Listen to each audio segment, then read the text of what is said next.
How's it going, folks? Welcome to another fun at-home table read. Tonight, we are tackling a true pioneer of the spooky season. That's right. We're seeing how Scooby and the gang are going to deal with those ghosts and ghouls. So, just starting off, let's introduce ourselves.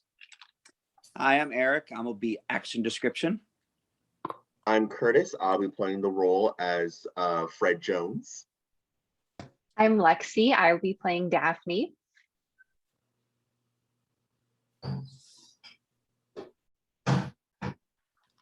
Velma. My camera's not working. Hi, I'm Velma. I'll be playing. I'm Mary, and I'll be playing Velma. You lost your glasses.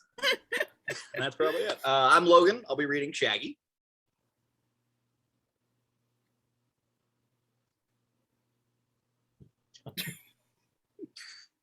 The fact that he vanished is slightly worrying. You know your lines, guys. Come on. Scooby Doo, where are you? Rover Rear. Jesus Christ. I'm Johnny. I'm Jarod. I'll be reading as Dean Masters. I'm Carina, and I'll be playing Kandy. Hi, I'm Anne, and I'll be Professor White. I'm Kate. I'm Old Hank. I'm Travis, and I'll be reading Duke. All right. Well, let's get ourselves going. Erik, take us away. You got it. Scooby Doo, story and screenplay by Craig Titley. Would you save the world for a Scooby snack? Fade up on enormous iron gate, dead of night. An ornate initial K sits atop the arching gateway. Directly behind it, a glowing moon. As we pan down the rusted iron grillwork, we see a battered sign hanging by one corner. No trespassing. Through the gateway and beyond, we see exterior, old Kingston mansion night. A cobblestone drive takes us to a dilapidated 18th century Tudor estate, Flemish gables, steeply pitched roof, and a capped turret that separates the east and west wings. A single eye-like window watches from the top of the turret. If this place seems vaguely familiar, it's because that's the same mansion that opens all the classic Scooby-Doo episodes. And now, it opens the movie. Shrieking bats fly by. A light turns on in the turret window. We see a shadowy figure. Hear a maniacal laugh. An eerie mist floats out of the window and flies straight at us. It grows larger and larger, slowly takes shape as it fills the screen. Words like ghostly skywriting. Scooby-Doo, where are you? The wavy words become our credits until they finally disperse, revealing exterior Kingston University Day, a small campus nestled in a New England hollow. A weathered stone monument sits at the entrance. Kingston University, founded by Elias Kingston. The ornate K etched at the top. A groundskeeper hammers a brand new sign into the ground next to the moment. No dogs allowed on campus. Oh, go to hell. Close up, university buildings. The buildings look ancient, hand carved from stone. They form a hexagon around the campus centerpiece, a bizarre library composed of weird angles, spirals, and arches. It seems to be rising out of the ground, the tip of an iceberg. It's twisting, turning bell tower just into the sky. Exterior campus day. It's a beautiful autumn day. The kind of day that college memories are made of. Backpack students read under trees, flirt, toss frisbees. Frivolity is in the air. Fun, fun, fun. Carpe diem, energy is not wasted by youth. Interior dorm room day. Loud snoring. Daylight sneaks in around pulled blinds, revealing the dorm room of your parents' nightmares. Pizza boxes are stacked several feet high. Takeout bags. Yoo-hoo bottles and comic books carpet the floor and bury the garage sale furniture. A pile of clothes sits in the one corner, waiting for a wash day that will never come. Close up the bed. The snoring body is buried under a pile of blankets. An oversized wind-up alarm clock hangs on a chain from the bedpost. The big hand clicks to 12 o'clock and clang! The body jerks as if being subjected to an electric shock. Close up. A shaggy head pops up out of the covers, disoriented and bleary-eyed, moppy hair twisted by 12 hours of slumber, goatee stubble. He's a slovenly senior named Norville Rogers, but they call him Shaggy. Shaggy smacks the alarm clock several times until the clanging stops. He examines it through the sleep-crusted eyes. 12 o'clock. Like, this getting up early stuff is for the birds. Hell yeah. He tossed the clock aside, yawns, stretches an uncomfortable look across his face, realizes he's sitting on something. Shaggy reaches under the blanket, pulls out a slice of pizza. What do you know? Another visit from the pizza fairy. That munchies, man. He takes a bite of the pizza and crawls out of bed, his lanky body covered only by a pair of dingy, drab boxers. He saunters across the room, posture of a tree sloth, opens a dresser drawer, digs, tosses out empty food wrappers. Oh man, like the cupboards are bare. He opens the other drawers, searches, finds only a crinkled bag of potato chips and half a Pop-Tart. He opens a mini fridge, empty except for a pint of ice cream and an olive jar, with one olive sitting at the bottom. Now to the untrained stomach, it may appear as if there's nothing to eat. He scoops out the ice cream, plops it onto the pizza slice. But to the clever and hungry stomach learns. He dumps the stale potato chip crumbs over the ice cream, covers it with the Pop-Tart. To build with what you've got. He then dips the entire sandwich into a Kino-sized can of chocolate syrup and tops it off with the olive. Oh. Ta-da! The Shaggy surprise. Close up the bed. A bulge under the blanket begins to stir. An animal noise pokes out from the foot of the blankets. It snips. Close up Shaggy. He pops down on the bed, admires his dripping creation. Poor Scoob. Like someday he'll learn the early bird gets the worm. And the pizza. And the ice cream. His eyes close with anticipation. He opens his mouth, gets ready to take a bite. Gulp! An unrecognizable blur quickly appears and inhales this sandwich. Shaggy bites down on thin air. His eyes pop open in surprise. Only the olive is left in his hand. Scooby! Scooby Doo sits up behind Shaggy. He's a lovable Great Dane with features that are almost human. Well, at least you left me the olive. Bravo. Shaggy tosses it into the air. Slurp! Scooby's tongue rolls out, intercepts the olive. Shaggy falls back in bed, hungry. Like, I give up.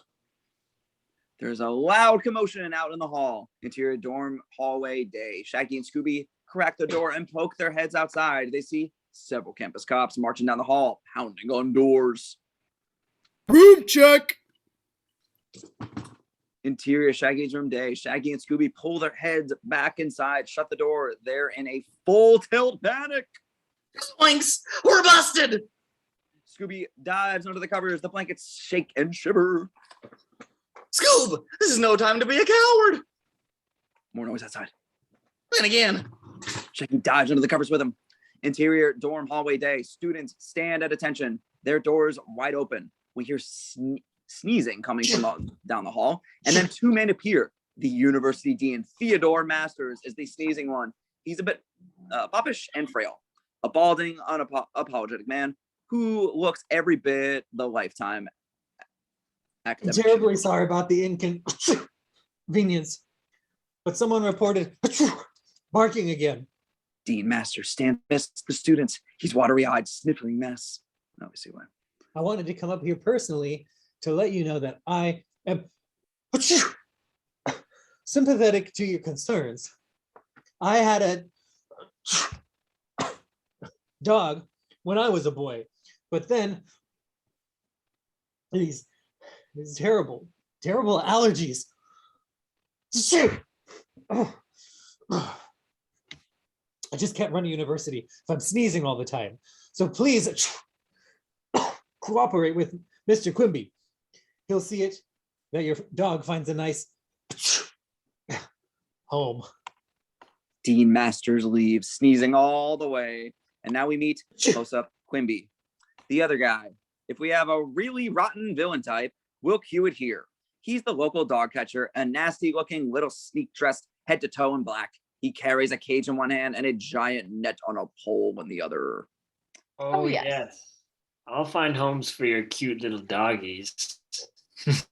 Perhaps a nice cosmetics testing labs or a Vietnamese restaurant. Ooh. Quimby raises his nose into the air. His nostrils flare. He takes a big whiff, finds his scent. He follows his nose down the hall, stops at a closed door with a sign hanging on it. Do not disturb unless you're from the pizza place, malt shop, burrito barn, or sub shop. He kicks the door open. Interior Shaggy's room day. Shaggy is sitting in front of an easel, wearing a paint-covered smock and one of those funny French hats, brush in one hand, paint palette in the other. A painting of a Monet landscape in front of him. There's no sign of Scooby. Where's the dog? Dog? Hey, that's not a bad idea. Shaggy paints a sloppy stick dog in the middle of the Monet. There. Much better. Don't get smart with me, kid. I can smell him. Shaggy watches nervously as Quimby sniffs around the room. His dog's sensitive nose leads him to the pile of clothes. The tip of a dog's tail seems to be sticking out under it. No dog, huh? And what do you call He grabs the tail and yanks. this? Quimby holds up a string of hot dogs. Looks like we have a wiener. Quimby turns red with fury, flings the hot dogs at Shaggy. You can't hide him forever. Every dog has his day, and when yours has his, it's straight to the incinerator. Incinerator. Incinerator. Wow, man, you should know that word. Outside in the hallway, barking. Quimby gets a sadistic look on his face, dashes outside. As soon as he's gone, Shaggy throws off his smock. Underneath, he's wearing this trademark olive V-neck t-shirt and rust-colored bell-bottoms. He tosses aside the easel, revealing close up a tall flower pot. It shakes, and then Scooby's head pokes up out of the top, dirt and flowers on his head.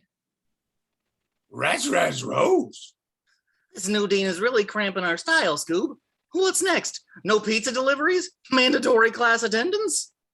You're freaking awesome, Johnny. Interior hallway day. Several campus cops have cornered a little chihuahua. Take it away. The dog's nervous eyes dart back and forth. A big college linebacker is held back by two campus cops. Run, Pippi, run. Pippi the dog fakes left. The campus cops lunge, fall on their faces. Pippi runs on the hallway, outmaneuvering the campus cops. Students cheer him on. Pippi rounds a corner. And then we hear a heart-trending, pathetic yelp. Seconds later, Quimby rounds the corner, big dog-eating grin on his face. Pippi locked up in the portable cage. Quimby walks right past the linebacker. Dog, got it. Then he breaks out in a gleeful laughter. The linebacker sobs uncontrollably. His friends comfort him. Aww. Interior Shaggy's room day. Shaggy and Scooby stand side by side, looking out the window. Their POV, Quimby locks Pippi in the back of a paddy wagon and drives away. Pippi yelps pathetically as the linebacker runs futilely after the van. Close up, Shaggy and Scooby, a concerned look on both their faces. Don't worry, Scoob. I won't let that happen to us. Come on, let's get out of here. Shaggy lifts a throw rug off the floor. It really tied the room together, man, revealing a floor vent. He opens the vent. Scooby hops inside. Shaggy drops in behind him. Exterior Shaggy's dorm day. Close on a vent in the side of the building, hidden by a tall, thick bushes. The vent flies open and Scooby slides out. Shaggy follows. They land on an old mattress and dive into one of the bushes. Seconds later, a scooter sputters out of the bushes. Shaggy is driving, wearing an old floppy pilot's hat and goggles. Scooby rides in the sidecar, hidden from view. Exterior, campus day. The scooter whizzes around campus, not stopping for anything. It zips past the Kingston Chronicle building. Interior, Kingston Chronicle day. Home of the student newspaper. Phones ring. Keyboards are hammered. Young Woodwards and Bernsteins chug their upteenth cup of styrofoam flavored coffee as they pass through the maze of cubicles. Newspapers are bundled. We see the headline, New Dean, nothing to sneeze about. Dog ban approved. Maxwell, the stressed out student editor, barges from his glass-walled office, part Lou Grant, part Roger Ebert. He rapid fires assignments. All right, Becky, Professor Wilson is retiring. Get a quote. See, town and country meeting, be there. Okay, Jimmy, the Delts are throwing their back to school bash tonight. Cover it. All right. Where's it at? The old Kingston mansion. That silence in the room. There's no way I'm going there. That place is haunted. Now haunted can be the place with 500 students in a mosh pit. Maybe you'll get lucky and find one of the old Elias Kingston's buried fortune. Yeah. Or his ghost. Oh, hold on. Sorry, my script jumped. Daphne. Daphne. Where's Daphne? Close up. Daphne's cubicle.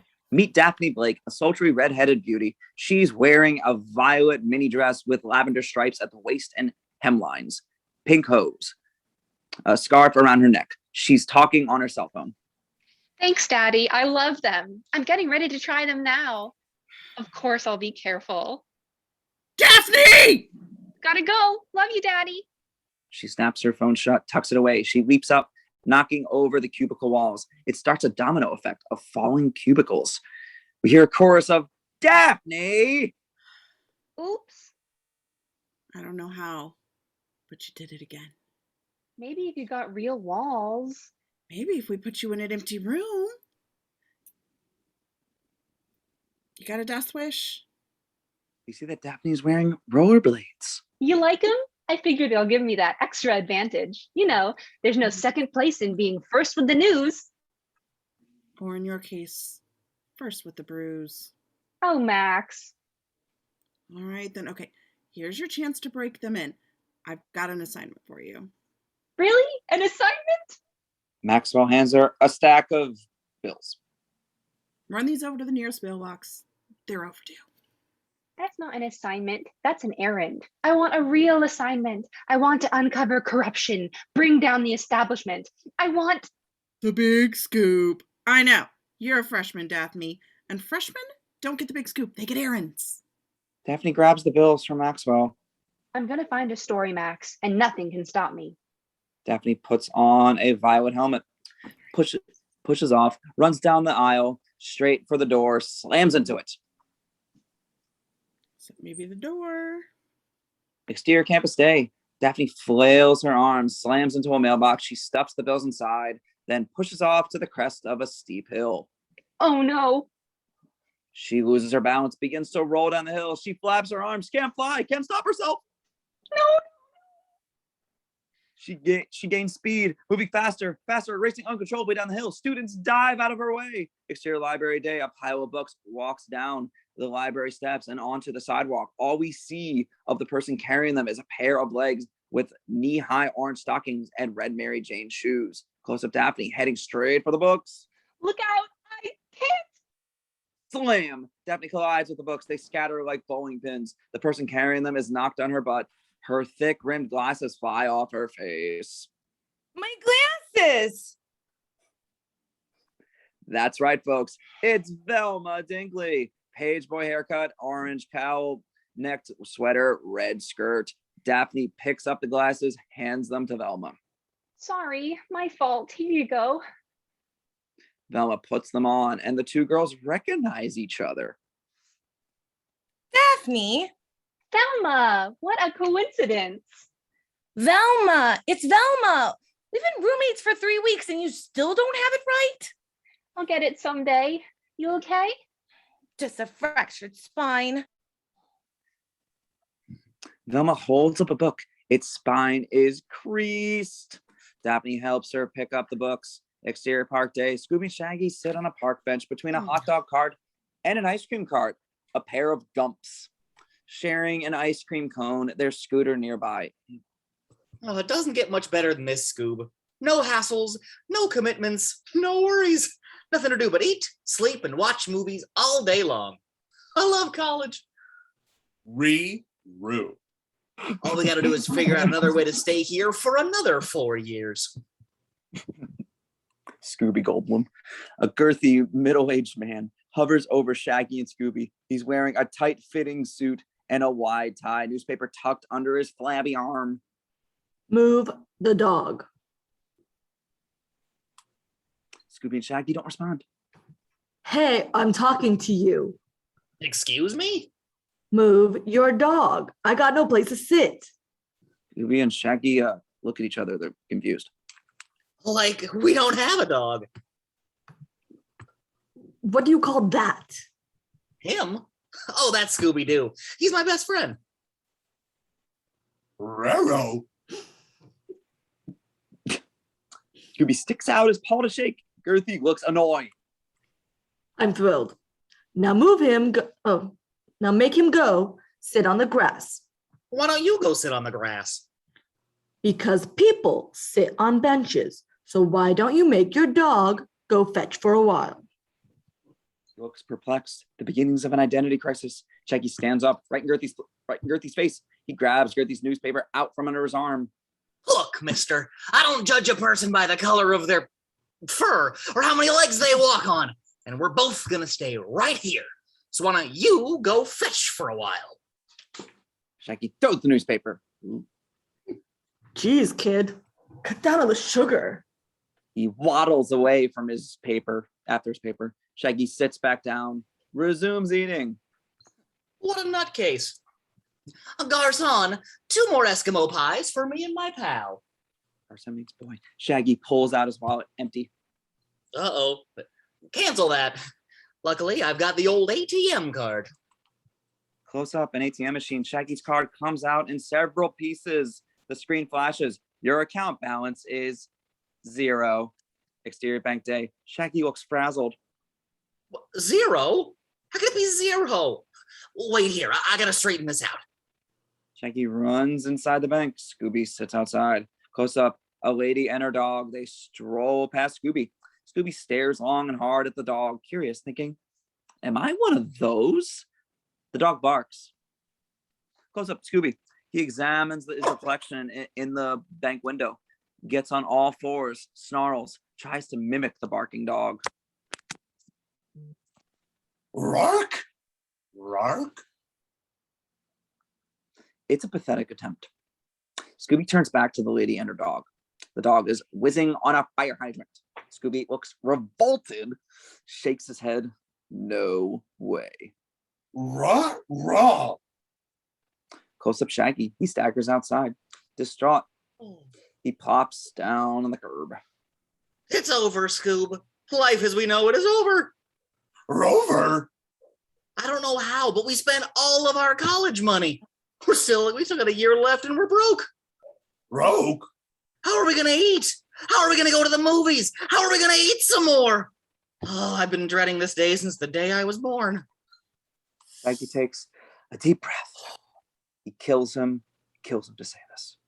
Like, we gotta get jobs. Robs? No! Scooby's eyes nearly pop out of his head. He falls over, stiff as a corpse. Cut to exterior sidewalk night. Scooby and Shaggy are standing in the crowd wearing black alignment sunglasses. Shaggy's banging around with a white walking stick. This is really mean. Scooby is wearing a cardboard sign around his neck. One word, Relp. People pass by and drop change in a tin can that sits between them. Shaggy picks up the can, shakes it. I don't know, Scoob. I don't think this is gonna get us very far. Not really, no. Thunder cracks in the distance. Interior, Daphne and Velma's dorm room night.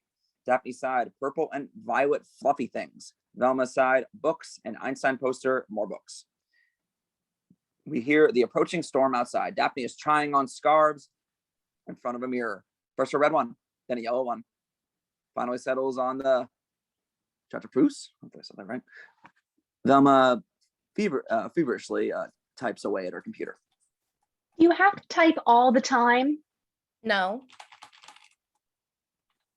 Velma hits a final key, stops typing. Then the noisy printer kicks in. It's even louder. Can't you just relax? I am relaxing. You're doing homework. I finished my homework.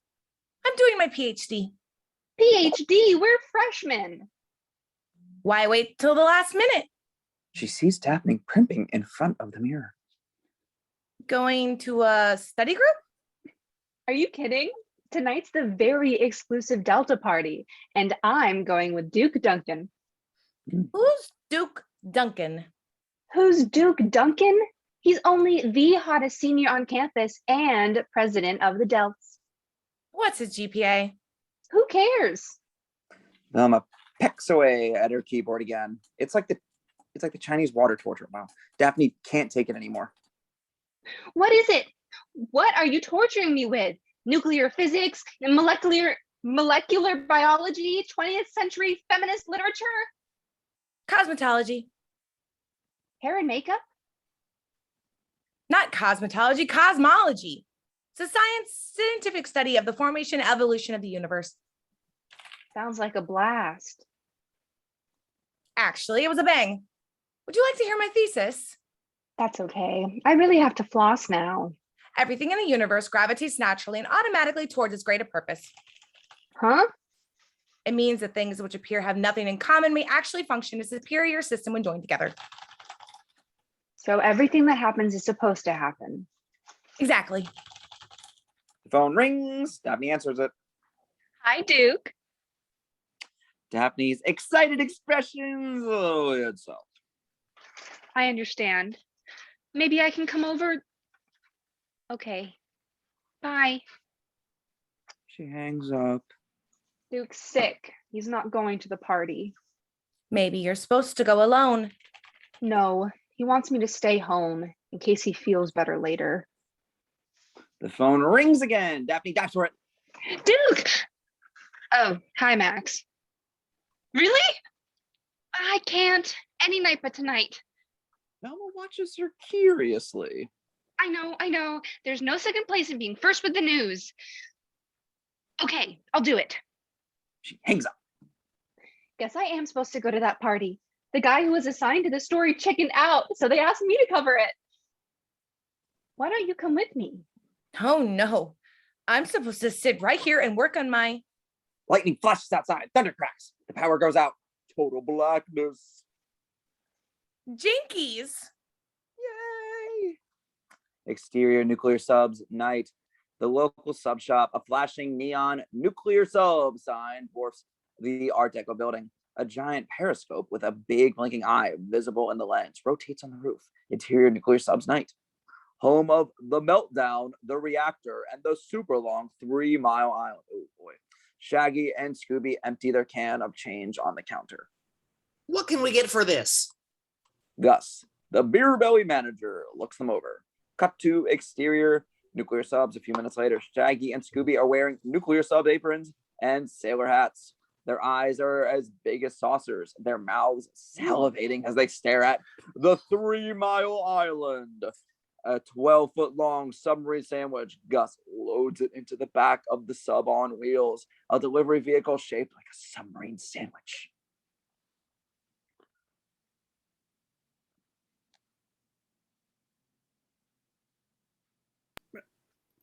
Gus. You need to get this 3 Mile Island to 913 Weatherby pronto. I want you back here in 20 minutes. No snacking on the merchandise. You got that? Oh boy. Shaggy and Scooby nod as if they're in a trance. Gus slams the back of the sandwich shut. Then get cracking. There's a storm coming. We got a ton of deliveries. Gus heads inside. Shaggy looks in front of the sub. There's only enough room for one of us up here. Can I trust you in the back? Scooby nods his head vigorously, salutes. Exterior campus town night. The sub on wheels barrels down the street. Interior sub on wheels moving night. Shaggy steers from inside the cramped single-person cockpit. I hope Scoop is doing okay. Interior back of the sub on wheels moving day. Scooby's apron is tied around like a straitjacket and fastened to the back doors. The 3 Mile Island sits on a table that runs the length of the sub on wheels. The end of the sandwich only a couple of feet away from Scooby, taunting him. Close up Scooby. He sweats like crazy, trying to resist the temptation. He squirms. He tries whistling, averting his eyes, but the attraction is too strong. Thump, thump. The sub on wheels hits a bump. The sandwich slides closer and closer to Scooby. He whimpers. Thump. The sandwich slides to within a foot of his face. Thump, thump, thump. The sandwich heads straight for his mouth like a runaway train. Scooby is powerless. He opens wide. Exterior Kingston Estate night. The sub on wheels passes under the ornate K. Heads up the driveway. Exterior Kingston mansion night. The same mansion from the opening. Only now cars are crammed onto the lawn. Lights are on and loud music pours outside. The sub on wheels stops in front. Lightning flashes. Shaggy gets his first good look at the mansion. Like, what a creepy place to throw a party. Exterior, sub on wheels, night. Shaggy grabs the back door handle. All hands on deck. Let's finish this job and get out of here. He swings the door open. Close up, Scooby, still fastened to the door. But now he's as big as the Willy Wonka blueberry girl. Violet, you're turning violet, Violet. Sorry, I couldn't resist. His apron ready to burst at the seams, and no sign of the 3 Mile Island. Oh, no. Scooby Doo, how could you? Scooby burps and deflates.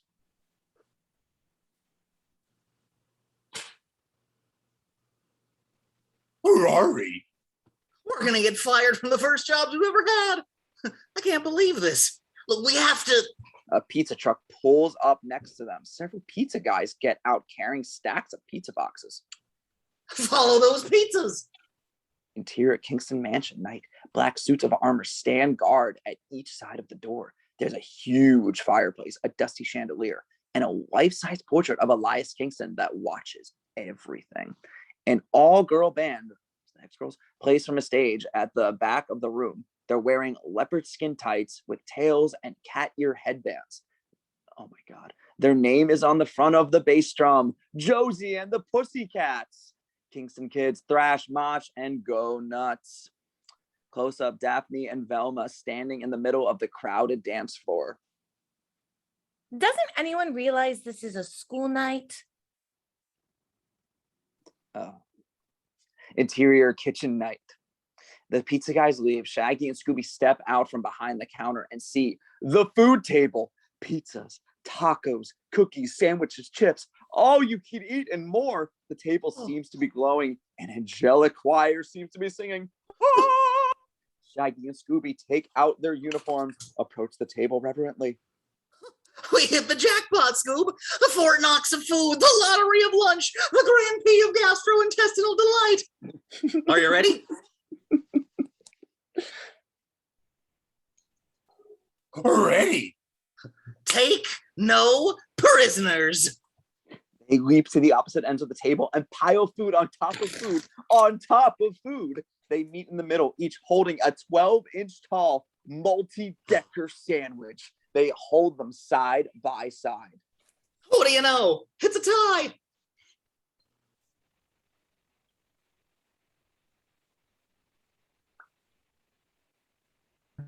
Not quite. Shaggy and Scooby are startled. They turn and see, close up, a waifish grunge girl. Long straight hair, nose ring, flannel, Kate Moss body. She's edgy, but cute as a button. Her name's Candy Mint. Candy walks up to Shaggy and Scooby. She's holding her own multi-decker sandwich. Ooh, nice. It's taller than both of theirs. Cheers. She turns the sandwich sideways, compresses it like an accordion, and eats the whole thing in one bite. Scooby is amazed, and Shaggy's in love. He has the goofiest look on his face that we've ever seen. He's completely zombified by this girl. She fidgets, seems to have a bit of a crush herself. I didn't anticipate how big this fight was going to be. I'm Candy with a K. Candy Mint. We're both in Miss Smeldafurt's intro gourmet cooking class. I haven't seen you since the first day. Did you drop the class? Still no response. Candy smiles, charmed by this shy guy. Stomp 1 for yes, and stomp 2 for no. Stomp, stomp. Great. Maybe I'll see you around tomorrow. 9 a.m.? She exits out the back door. Gone as quickly as she appeared. Shaggy snaps out of his trance. Like, wasn't that the grooviest girl you ever saw? Scooby looks jealous. Interior main room night. Daphne and Velma work their way through the crowd. Daphne speaks into a micro cassette recorder. It was a dark and stormy night as the cream of Kingston's crop gathered for the Delta's annual by invitation only back to school bash, a who's who of the Kingston elite. She looks around the room, spots various Kingston celebs. There's Jerry Lindley, captain of the football team, and varsity cheerleader Kathy Gover. Tom Etchison, the student body president, is here, and so is Duke. She sees Duke making out with another girl. Not cool, man. Close up Daphne. She grabs a plastic cup from a student, pushes her way through the crowd, stops in front of the kissing couple. I'm your one and only, huh? Duke and the girl pull their lips apart. Busted! Daphne! You two-timing no-neck jerk. Hey, I got a knack. Damn it, Travis. Daphne flings the cup's contents at him. It misses. Hits an innocent bystander. Daphne puts her hands on her hips. You lied to me. I lied to you. You're the one who said you'd stay home waiting for me to call. Guess I just can't trust you. Trust me? You're kidding, right, Duke? She grabs another cup from a passing student. All the nearby students run for cover. That's the most conceited, egotistical, immature bunch of crap I've ever heard. Get used to it. You're in college now. Freshman. All right, Daphne. Daphne is furious. She flings the cup's contents at her, but the cup is empty. Velma appears to the crowd. Daphne, I'm ready when you are. Everyone stares at Velma like she's a leper. You brought a flake to my party? How could you do such a horrible thing? You're the flakes. Let's go, Thelma. Velma. Grabs Velma's hand as they head for the door. All the lights go out. The music stops. A murmur sweeps through the crowd. What's going on? And then suddenly chains rattle. An eerie cloud fills the staircase. And then a scary skull appears in the cloud. A demonic Oz. It speaks in the most terrifying voice we've ever heard. Beware! All those who enter here, beware! People scream, run for the door, but The doors are locked. interior kitchen night. It's completely dark. Shaggy and Scooby are shoving food into Shaggy's backpack, sandwiches, bags, chips, marshmallows. Like, I ate so much I went blind. They hear screams coming from outside. Run, it's a ghost! Scooby and Shaggy look at each other. Ghost! Roast! Scooby leaps into the Shaggy's arms. Shaggy quakes. Scooby quivers. Interior main room night. The skull addresses its captive audience. All who trespass here will suffer the wrath of Elias Kingston. And then the skull disappears into thin air. Close up. Daphne and Velma. Where is Fred? Daphne fumbles with her recorder. Jeepers, this is my story. Velma looks around suspiciously. She spots an extension cord snaking across the floor. There's something awfully fishy going on here. Interior, top of the stairs night. A strobe-like effect cuts through the thick, foggy haze, and then your standard sheet-like apparitional ghost appears. It slowly descends the stairs, moaning. Everyone stares in horror, slowly backing away. Interior, main room night. Velma follows the cord across the floor, up a bookcase. She sees a movie projector. Oh, so is her boss. Wedged between dusty old books. She follows another cord to a hidden tape recorder. Velma glances out a door, sees a skeleton key sticking negligently out of the keyhole. This is pretty lazy. Interior, kitchen night. Scooby rises up against a cloth-covered table, looks around. Reggie! Shaggy stands up from behind the table with the white tablecloth under his head. Scooby sees him, thinks it's a roast. Scooby pulls the white tablecloth over his head just as Shaggy throws it off his own head. Ghost? Where? He sees Scooby covered with the white tablecloth. Now he thinks Scooby's the ghost. Yikes! A ghost! They throw aside the tablecloth and charge for the floor. Interior hallway night. Scooby slams into a suit of armor. The helmet lands on his head. He stumbles around blindly. Shaggy slams into him. Interior main room night. Scooby and Shaggy slide across the slick floor on their butts, the knight's helmet still on Scooby's head. Close up the ghost. At the bottom of the stairs, he raises an arm. Points! This is your only warning. Go and never return. Bravo. Smack! Scooby and Shaggy floor him. The helmet flies off Scooby's head, and then the lights come on. Velma stands by a fuse box. That's no ghost. Everyone turns to her. The floating skull you just saw was actually a film being projected against the cloud of smoke caused by dry ice being blown downstairs by those giant fans. Sure enough, two giant fans at the top of the stairs. Velma walks over to the fallen ghost. Daphne joins her. Everyone crowds around. The voices were pre-recorded and played through sound system. As for the doors, all locked from the inside. Now let's see who our ghost really is. She rips off the ghost. She rips the ghost hood off, revealing Fred. What? No. Fred Jones, to be exact. Squeaky clean, all-American boy. Blonde hair, blue eyes, dash, and good looks. And I would have got away with it If you weren't such a loser, way to go, pledge boy.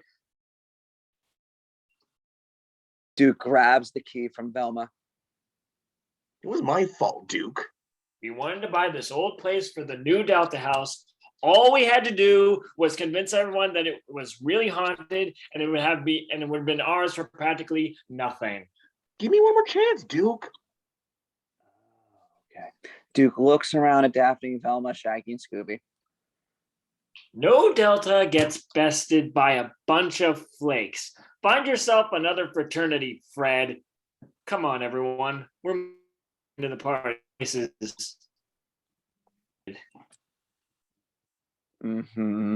the hell out, Duke. The crowd heads for the doors, and soon the Kingston mansion is empty, except for Fred, Daphne, Velma, Shaggy, and Scooby. Standing in front of the fireplace, Fred throws off his sheet. Underneath, he's wearing a white sweater over a blue Oxford, blue slacks, and brown monk strap shoes. Note, no red ascot yet. Thanks a lot. That's my last chance getting the delts. Figures you'd want to be one of those jerks. You got a lot of nerve scaring me and my pal like that. Who are you? You don't even belong here. I'm Shaggy, and this is Scooby. We're working here. Sorta. Daphne pet Scooby. You did a good job, Scooby. Yay. Fred glares at Velma. Who invited Brainiac? This is supposed to be a private party. I invited her, and now we're leaving. Daphne's purse gets caught on one of the fireplace pokers. As she tugs on it, the poker acts as a lever, and suddenly, wrong lever! The fireplace area rotates like a lazy Susan, and the gang finds themselves in an interior hidden tunnel room. The flickering fire in the fireplace lights up a dark, dank, cobweb-filled secret room. Untouched for nearly a century, unlit torches hang on the walls. Two tunnels split off in different directions. Jinkies! It's a secret passage. Fred examines the fireplace, presses against it. But what did you do? I didn't do anything. Fred keeps trying, but without any success. Some party this turned out to be. I screwed my last chance to be a delt. Now I'm trapped with a klutz, an egghead, and a dimwit, and a dog. Hey, my pal's no dimwit. It's a lot worse for us, Fred. How could it be any worse? We're trapped with a jerk. Ooh, snap. Scooby chuckles. Fred glares at him. Scooby shuts up and flashes his pearly whites. Nice. Well, since none of us seem to enjoy the company, I say we find a way out of here as fast as we can. I'm all for that. Good. Let's split. You try that tunnel. We'll try this one. Nice try, but I don't think so. Something wrong? I know what you're thinking, and there's no way you're getting me alone down here. Velma, you're with us. You think that if you were the last girl on Earth, I wouldn't? Like, I'm sorry to interrupt, but there's no way Scoob and I are walking around these creepy tunnels. We're staying right where we are. Don't tell me you're chicken. Chicken. Scooby and Shaggy look at each other, beat, and then they start clucking, flapping her arms, and chicken walking. Fine, but if we find our way out, we're not coming back for you. He grabs an unlit torch off one of the walls and lights it in the fireplace fire. Follow me. No one put you in charge. Besides, I'm a reporter. I've got an instinct for this sort of thing. Follow me. She heads into the tunnel. No one else moves. A sharp crack sounds from within. Ow! Crack. Daphne returns, hand on her head. She grabs the torch from Fred and heads back into the tunnel.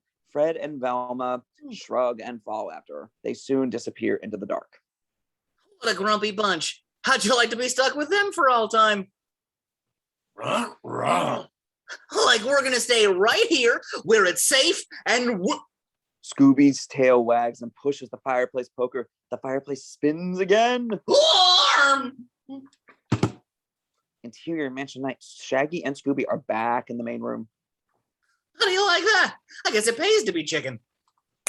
Suddenly, a strong wind blows through the house. The front door slams shut, the chandelier rattles, and we hear the maniacal laugh. Shaggy gulps. Although it never pays enough. Like, please tell me that was you, Scoob. Ruh. Him? Scooby points to the portrait of Elias Kingston.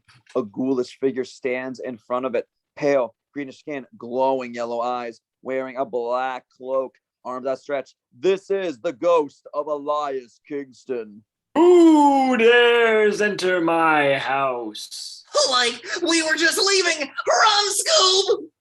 Bravo, Travis. Shaggy and Scooby run for the front door. The black suits of armor swing their battle axes down in front of the door. Close up on Kingston's ghost, the ghastly ghoul floats down to the floor. No one escapes from Elias Kingston. Shaggy and Scooby run for the staircase. They're halfway to the top of the stairs. When the stairs flatten. Scooby and Shaggy slide back down to the bottom and stop right in front of the fireplace. They bang their fists against it. Like help! Let us in! They look over their shoulders. Kingston's ghost is coming. They close their eyes and start whimpering. Scooby's tail wags against the poker and the fireplace spins again. Interior hidden tunnel room. Shaggy and Scooby are still whimpering with their eyes closed. After a few seconds, they look each other. They each open one eye, peek over their shoulders. No ghost. They giggle with relief. Oh.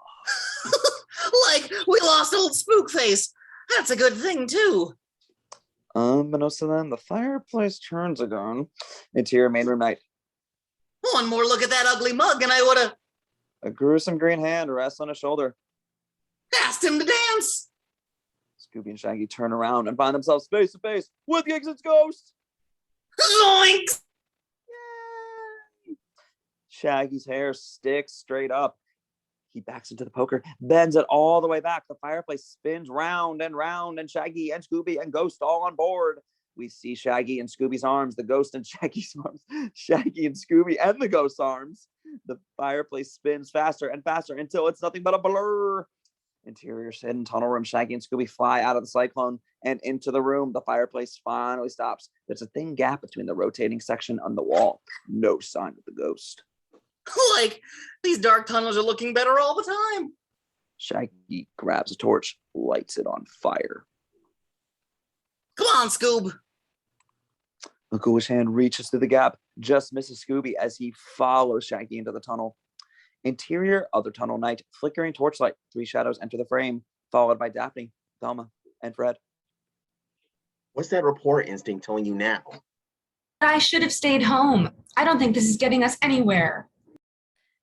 Judging by the texture of these walls, I'd say that is not natural passageway. It's very unlikely that someone would go all the trouble of digging a tunnel if it didn't lead somewhere. They round a corner and find themselves at a dead end. Then how's your 4.0 super brain explain that? Burn! Velma rubs her chin, ponders, observes. She sees bits of concrete on the floor and water trickling from the ceiling. She rolls up her sleeve. What are you doing? I'm going to break through. Aren't we lucky? He's a bionic egghead. Velma punches the wall. It crumbles under the impact. Daphne and Fred watch in amazement. Wow. Just as I thought, the pieces of the concrete I saw on the floor revealed that this wall was built after tunnels, and quite hastily, I might add. Decades of moisture seeping through the ceiling have slowly corroded the concrete, making it crumble quite easily. Lucky guess. Rule number 1, do not mess with Velma. Interior Shaggy and Scooby's tunnel. 3 more shadows enter frame. Shaggy, Scooby, and wait a minute. How can there be 3? Scooby stops. Like, why'd you stop, Scoob? Scooby counts himself and Shaggy. Run. Rue. Yeah. Then counts the shadows. Run. Rue. Re.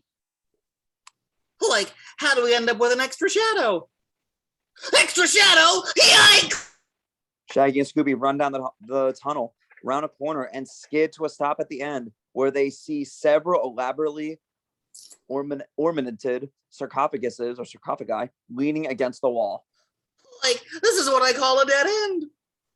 The grotesque shadow closes in. It looks like a giant, hideous beast. Shaggy and Scooby cower. The shadow gets closer until it's hovering over the terrified duo. And then the shadow soars rounds the corner. A tiny mouse. Shaggy and Scooby breathe. Sigh of relief. The mouse sees them and scurries away. Back and fight, you coward! One of the sarcophagi opens. A mummy falls on top of Shaggy and Scooby. Oh! Nice. They wrestle with the mummy, fling it aside, and then they close themselves into the sarcophagus. It tilts backwards through the wall. Interior secret room. The sarcophagus opens. Shaggy and Scooby sit up. Shaggy's wearing a King Tut headdress. He looks around. Get a load of all the kooky stuff. This place could be a museum, a motif. Ancient Middle East, maps of the ancient world on the walls, lots of ancient artifacts and paintings, a giant globe, stone bookcases filled with leather-bound books, and a large stone desk in the middle of the room. Shaggy and Scooby climb out of the sarcophagus, and it retracts back into the wall, sealing them inside. I want my mummy! I want my mummy! Scooby pokes his head down inside an ancient urn. Interior other tunnel, the walls crumbling under the sledgehammer force of Velma. What do you think is on the other side? I have a hunch that it's probably... Let me try.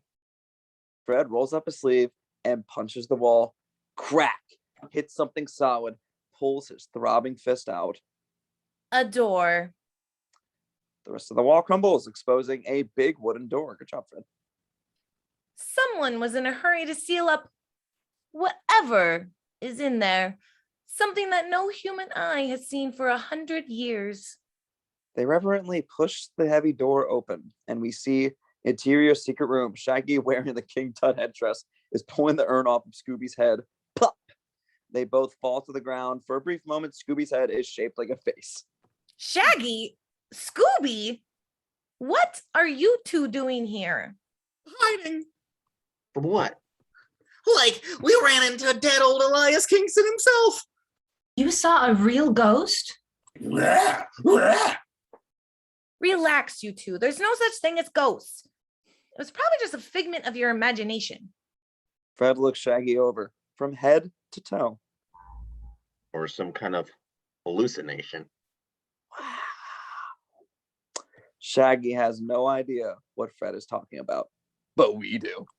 Close up, Daphne. She sits down at the stone desk. A skull rises out of the desk. Beneath the skull, an old leather book. Guys, I think I found something. Close up the gang. They gather around the desk. Velma flips through the book. It's Elias Kingston's journal. I will take the secret to my grave. No one must find it. What secret? Maybe it's the way out of here. What else does it say? I'm afraid his secret is safe. Most of the pages have been ripped out. Close up Scooby. He sniffs around the fireplace. An old parched piece of paper sticks to his nose. He walks over to the gang, jumps up against Shaggy. Shaggy yanks the yellow paper off of Scooby's nose. Like, you shouldn't pick up other people's trash, Scoob. Let me see that. Velma examines the paper. It's burnt around the edges. Scooby Doo found a clue. Scooby smiles proudly. Kingston must have tossed the diary pages into the fire. 2 cities round the world. Turn screw. Treasure is... Treasure? They all look up at once. The Kingston treasure. There really is a treasure. We'll be rich. Anyone hungry? We have to figure out what this clue means. Start looking for more clues. The mystery, this is great. Close up, Fred and Daphne. Fred examines every screw in the room. Turn what screw? Daphne gives the globe a spin. What 2 cities? Close up, she paces back and forth, or goes up on Velma. She paces back and forth, repeating over and over. 2 cities round the world. Turn screw. Treasure is...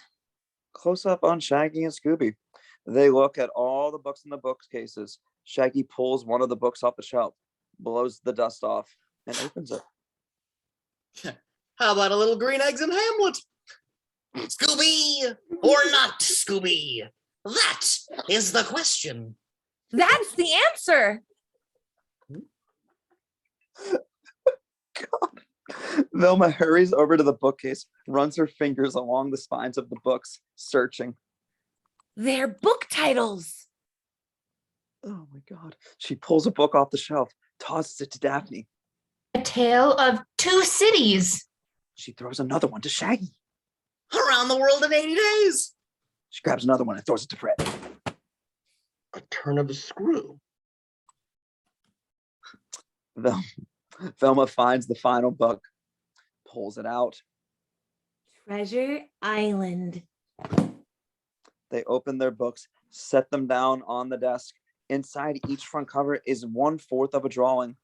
Velma fits them all together, completing the puzzle. Yes, the gang looks over her shoulder. Jeepers! It's a treasure map. Scooby glances over at the door, gasps. He pulls on Shaggy's shirt, terrified. Like, not now, Scoob. We're busy. Scooby whimpers, but keeps tugging. What is it? Scooby points, Shaggy looks, and now he starts to whimper. Yes, he tugs on Velma's sweater. What is it, Shaggy? Like, remember the ghosts you said were a figment of our imaginations? Yes. Well, like, now we're imagining him in the doorway. The gang turns. Sure enough, there's old Elias Kingston, deader than ever. Return to me what is mine. The gang stands frozen. Velma grabs the books. Sorry, but these are already checked out. And you don't have a library card. Fred shoves the desk at the ghost. Run! The gang almost trips over themselves on the way out. Shaggy and Scooby blow past everyone. Cowards first! Interior mansion night. The rotating fireplace is sideways, leaving enough room on both sides for the gang to run through. Fred pushes on the fireplace, closing off the tunnel room. The ghost's maniacal laugh echoes from inside. He pounds on the back of the fireplace. What the? Velma runs for the front door. One of the suits of armor swings its axe. Sweet. It buzzes the top of her head. Jinkies! Stand back. He grabs a rug, yanks it out from under the suits of armor. They topple to the ground. Velma tries the door. It's still locked. How are we going to get out? Close up Shaggy and Scooby standing in front of a dragon statue. Its eyes glow red. Smoke breathes through its nostrils. A flame shoots out of its mouth. Roast Shaggy and Scooby's rumps. Yow! They fly past the gang and run right through the door, leaving Shaggy and Scooby shaped holes. Yes. Fred and Velma and Daphne stare at the holes, amazed. Exterior mansion night. Thunder cracks, lightning flashes. The gang runs outside, gathers beside the sub on wheels. Now what? Like, we better scram before old Dead and Ugly turns us into tomorrow's obituaries. Shaggy reaches for the sub on wheels door handle. A face appears in the window, scares everyone. It's Gus.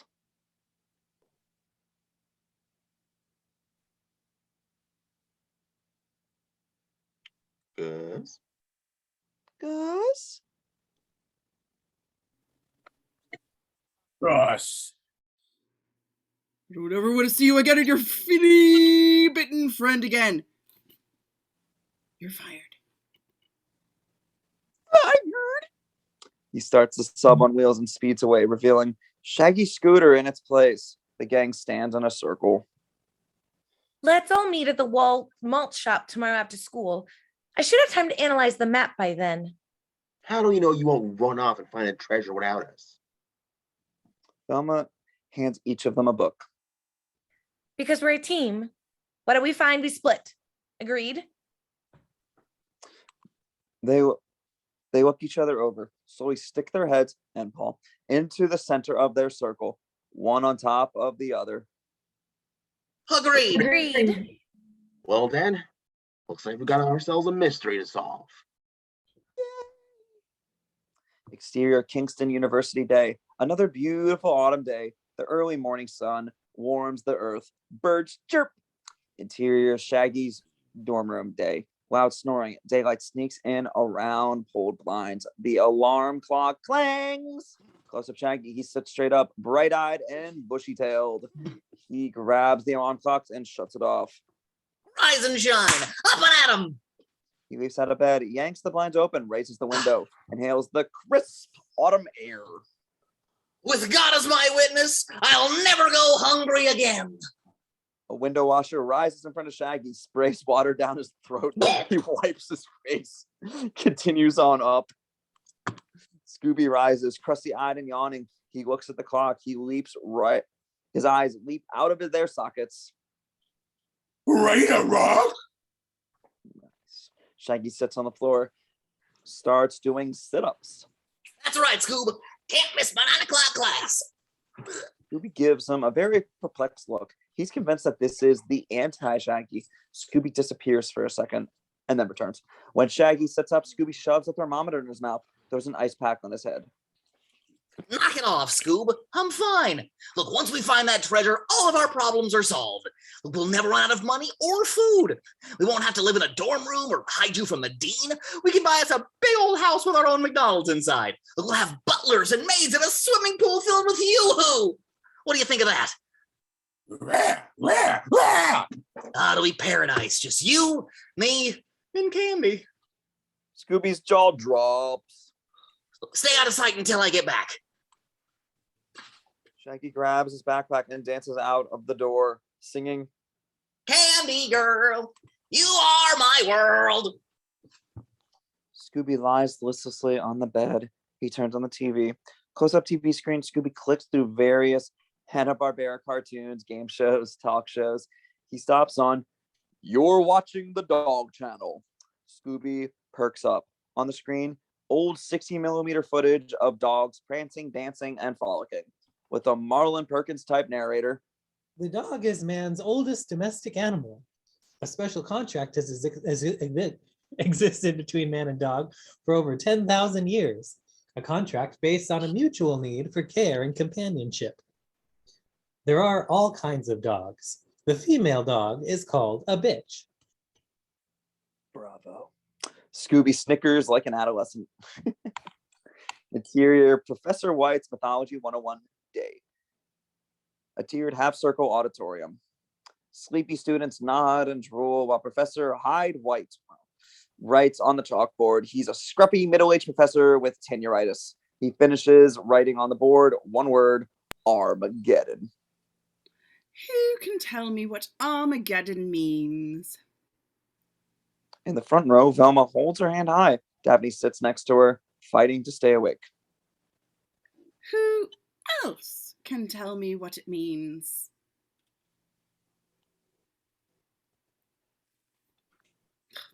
All right, Velma. Armageddon is the final battle between good and evil. Right. The end of the world type stuff. He draws a hieroglyphic on the board. It looks like a pyramid with sideways S below it. This is how the battle is denoted in hieroglyphics. Now, who can tell me where Armageddon will begin? No takers. Professor White pulls down a map of the ancient Middle East. He points to a city halfway between the Mediterranean Sea and the Jordan River. Most scholars believe it will begin here, Meggidonia, a city built by the Syrians for their god, Meggido. Does anyone know who one of these scholars happens to be? Still no takers. Our beloved founder, Elias Kingston. Archaeology was his hobby, and it can be yours too, if you have $1 gazillion to fall back on. Is that the same gazillion dollars that's supposed to be buried around here? Students laugh. Travis, Velma, and Daphne suddenly look guilty as hell. Bad poker faces. Believe me, if Kingston's fortune was buried here, I'd be outside digging right now. Scattered chuckles, but not from Velma and Daphne. Professor White unspools a projection screen. There's just one problem. Meggidonia is missing. It has been for thousands of years. Scientists and historians say it was swallowed by an earthquake. But since this is a class on mythology, I'll give you the real answer. Professor White dims the lights and projects a slide onto the screen. It's a 5-year-old's hand-scrawled crayon drawing of winged demons killing humans. Damn. There. Wasn't enough money in the budget for real slides. Pardon me. So I had my nephew help me out. Anyway, like most gods, you give them an inch, they want the universe. Now, one city wasn't big enough for Meggido and his army of demons. Or one country, for that matter. They decided to go for the whole spinning ball. And as the saying goes, all hell broke loose. Next slide, a crayon drawing of demons and angels fighting. The god Jehovah sent his angels down to earth to stop Meggido's reign of terror. The battle lasted for 3 decades until Meggido and his army were finally defeated. The demons were turned into stone and their souls condemned to the circle endlessly around the cosmos. Next slide, a crayon drawing of a beautiful brazen vessel. Meggido's soul was locked in a brazen vessel and placed in his own temple. Now, the key to the vessel was thrown away. The entire city of Meggidonia was ripped out of the earth and buried in an undiscovered country. Next slide, a crayon drawing of a man wearing sexy lingerie. The word uncle is scrawled above it. Oh, boy. Professor White is horrified. I don't blame him. He quickly turns off the projector and turns off the lights.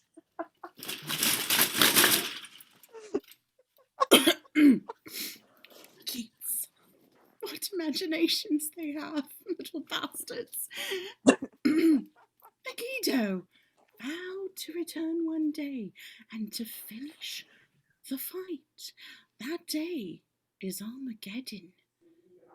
That is the end of the world. Now, who can tell me when in the world is going to end? When they turn the very last cartoon into a movie. Very funny, smartass. For many of you, it's going to end next week when I have our first exam. Lots of Mom. And according to the myths, it can only happen when Meggido is free and his demons or storm passes over the earth. Now, the good news is it can only pass over every 1,000 years. The bad news is that that's tonight. The whole class is wide awake now, looking at each other like it's the end of the world. And what does that mean? Party! Exactly. No one laughs. White writes one more phrase on the board. Salvatore Dakga. But there is still hope. The prophets spoke of a warrior who will defeat Meggido. A warrior they called Salvador Dakga. Your assignment is to find out who this Salvador Dakga is.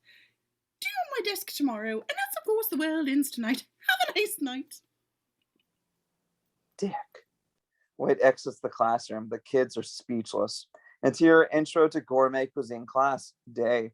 A classroom filled with 6 kitchenettes, one for every 2 students, all wearing aprons and chef hats. Shaggy and Kandy are together. I should have warned you about Mr. Smeldafurt's pop quizzes.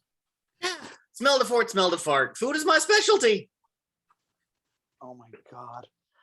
This Smeldafurt. Oh my God. The instrument is a plump, proper lady with a French accent and no sense of humor. She set the timer. You'll have 1 hour to prepare your desserts.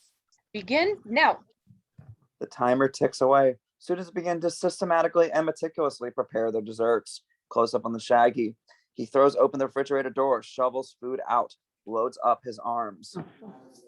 Interior Shaggy's dorm room day. He's still watching the dog channel. On the screen, a man dressed in a dog suit from a letter, Ask Diggity Dog, flashes the screen. Our final question comes from the viewer in Illinois. Dear Diggity Dog, where do dogs cock their legs when they pee and sometimes roll in filth? The TV clicks off. Scooby sits in front of it wearing bathing slippers, one on each paw, and a robe. Interior dorm hall day. Not a soul around. Scooby saunters down the hall, humming.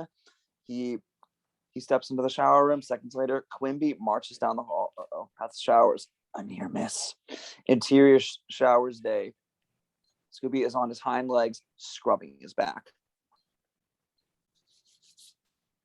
Ruby, Ruby, Roo.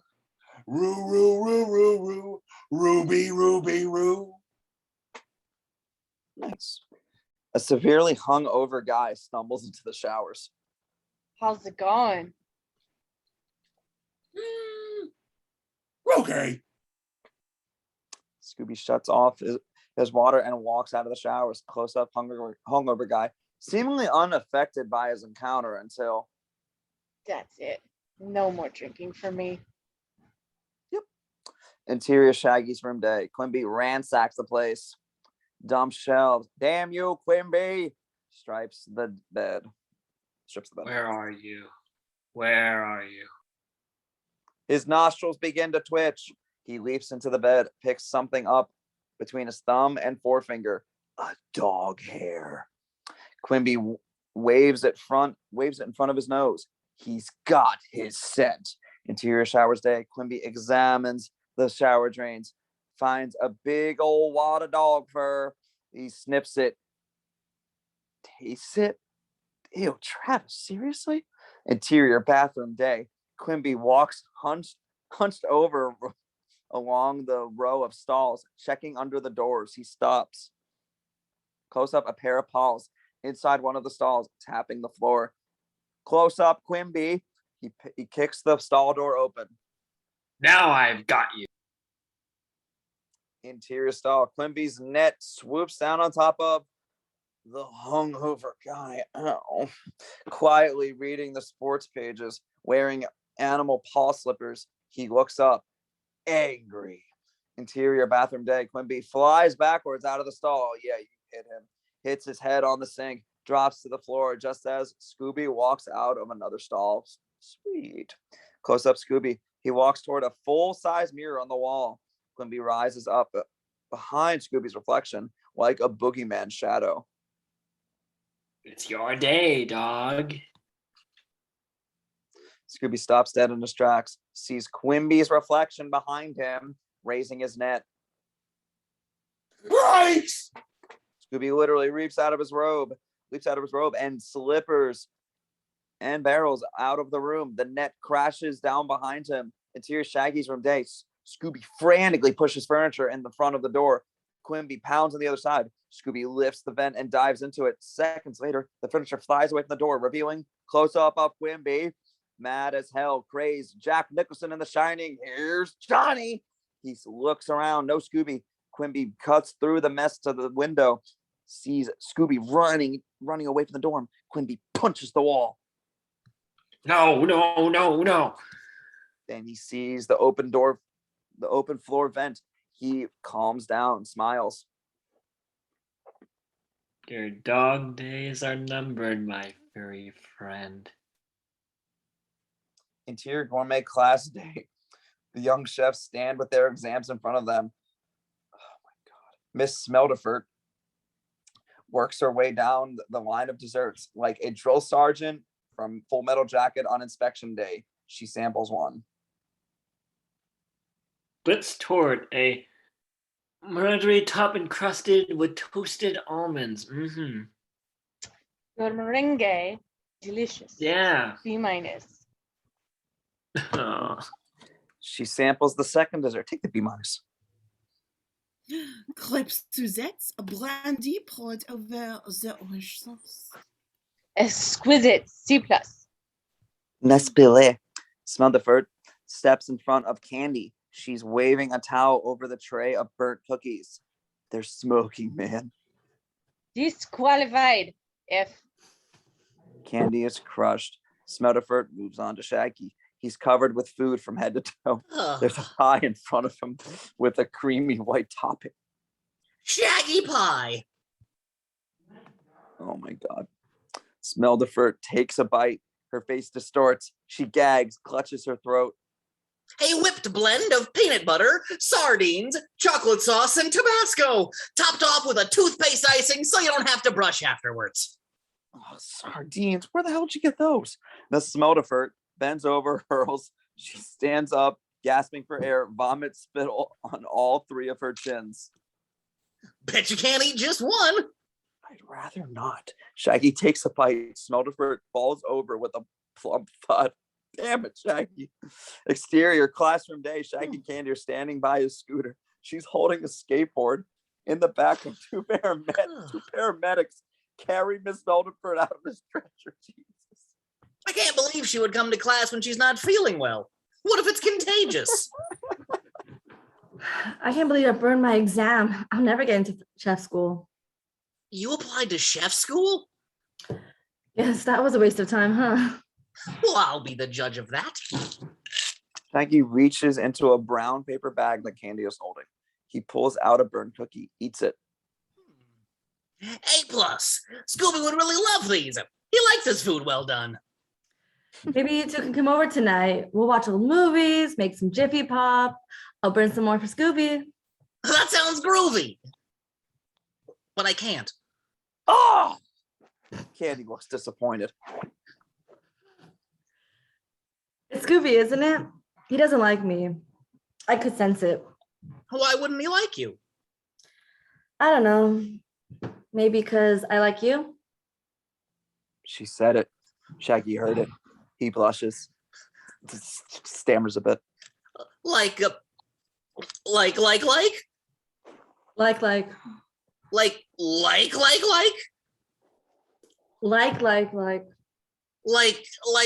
Yeah, Shaggy. Wow. Why? Goof. Goof, you sure you can't come over? I'm like, sure. Things haven't been going so well for me and Scooby lately, and something's come up that could change all that. You're not gonna rob a bank, are you? No, a ghost. Well, if you change your mind, I'm in Pemberton Hall. Change your mind! Kandy smiles, writes on her bag of cookies, stuffs it into Shaggy's backpack. Take these for Scooby. Thanks. I hope you two find what you're looking for. Oh, Shaggy. She skateboards away. Shaggy watches her in a trance. Like, I think I already did. Raggy! Raggy! Scoob! Shaggy looks around. Scooby pokes his head up out of the trash can. The lid is on top of his head. Scooby Doo! What are you doing out here? Are you trying to get us in trouble? Rimby! Quimby! He saw you! Sorry. Shaggy looks out across the campus. He realizes that both their days are numbered now. Exterior malt shop night. A plain white building with a glass window front and 8 big flashing letters on the roof. Malt shop. Several cars are parked out front, including Shaggy's scooter and speed buggy. Interior mall shop night, reminiscent of quote unquote Arnold's. A jukebox played the latest Josie and the Pussycats hit. Yes, I love how they're using this. A few kids dance. Close up on Daphne on the cell phone. The cell phone. Finger on one ear blocking the noise. Trust me, Max, this is your headline for the rest of the semester. I wouldn't miss a staff meeting for just any story. This is the big scoop. Max? Max? Hello? She snaps her phone shut. Oh, flip phone. Takes a deep breath. Obviously, she has a lot riding on this. Close up the gang's booth. Several empty plates are stacked in front of Shaggy and Scooby. They're slurping on a large malt through 2 bendy straws. Scooby burps and hops out of the booth. Excuse me. You're good, Scooby. We follow Scooby across the mall shop. Interior restrooms hallway. Scooby stops in front of the bathroom doors. He stares at the Universal Men's sign, ponders it, then looks at the Universal Women's sign, ponders it. Scooby looks down between his legs. What? Sees his tail, looks at the man, the woman, no tail. Scooby is interrupted by the malt shop's soda jerk. He sets 2 empty ice cream cartons on the floor. Hey, Scoob, I saved the cartons for you. Lick away. That was nice. How was he a jerk? Scooby licks his lips, leaps over to the cartons and buries his face in one. That was very nice of him. Interior malt shop, the gang's booth. Daphne, Fred, and Velma hover over the map. Velma has put all the pieces together. This could be a map of anything. It could be anywhere. Although there is something very familiar about it. Isn't there supposed to be a big X somewhere? I'm not so sure this is a treasure map. It looks more like a blueprint. Do you think Kingston went into all this trouble to hide plans for a new rec room? There has to be an X. Grow up, Fred. This isn't a pirate movie. Arr. That's it. Fred's had it with her snide remarks. What have I ever done to you? Nothing. Yet. A good reporter anticipates. Velma looks at Shaggy. They shake their heads. They're at it again. You're just like all the other egotistical, chauvinistic frat boys. You think you own the world and that everyone should bow down before you, when really you're just an insecure, pea-brained little... She sees something out of the corner of her eye, and then, without any warning, she gives Fred a big, passionate kiss. That keeps going, and now we see her motivation. Duke has entered the building, this dick, along with his right-hand man, Stanton, and several other delts. Duke stares at Daphne and Fred. What's going on here? Why the fuck do you care? And kiss. Oh, hi, Duke. Fred leaps out of his chair, stands at attention like he's in the presence of royalty. Duke! You're really asking for it, aren't you, pledge boy? Duke grabs Fred by his collar, lifts him off the ground. Nobody steals Duke's girl. You're kidding me, right? Fred glances over at Daphne. Uh-oh. You mean she's your girl? I'm not his girl. I'm not your girl. That's for me to decide. Come on, pledge. Taking you outside. Like, can't we all just get along? You're kidding me, right, Duke? Duke still reaches over, grabs Shaggy by his goatee hairs. How'd you like me to rip off your chin fuzz, goatee boy? All right, someone please just punch this guy in the face. Shaggy gulps. Duke pushes him back into the booth.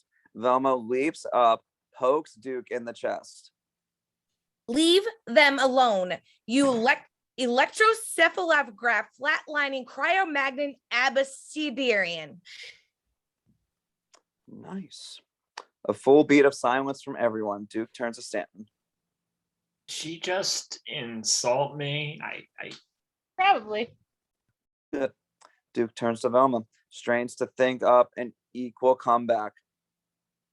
4 eyes. Wow. Man, is he an asshole? He licks his fingers and presses them against her glasses, shoves her out of the way. Whoa, man. It's all a big misunderstanding. You don't have to do this. Sorry.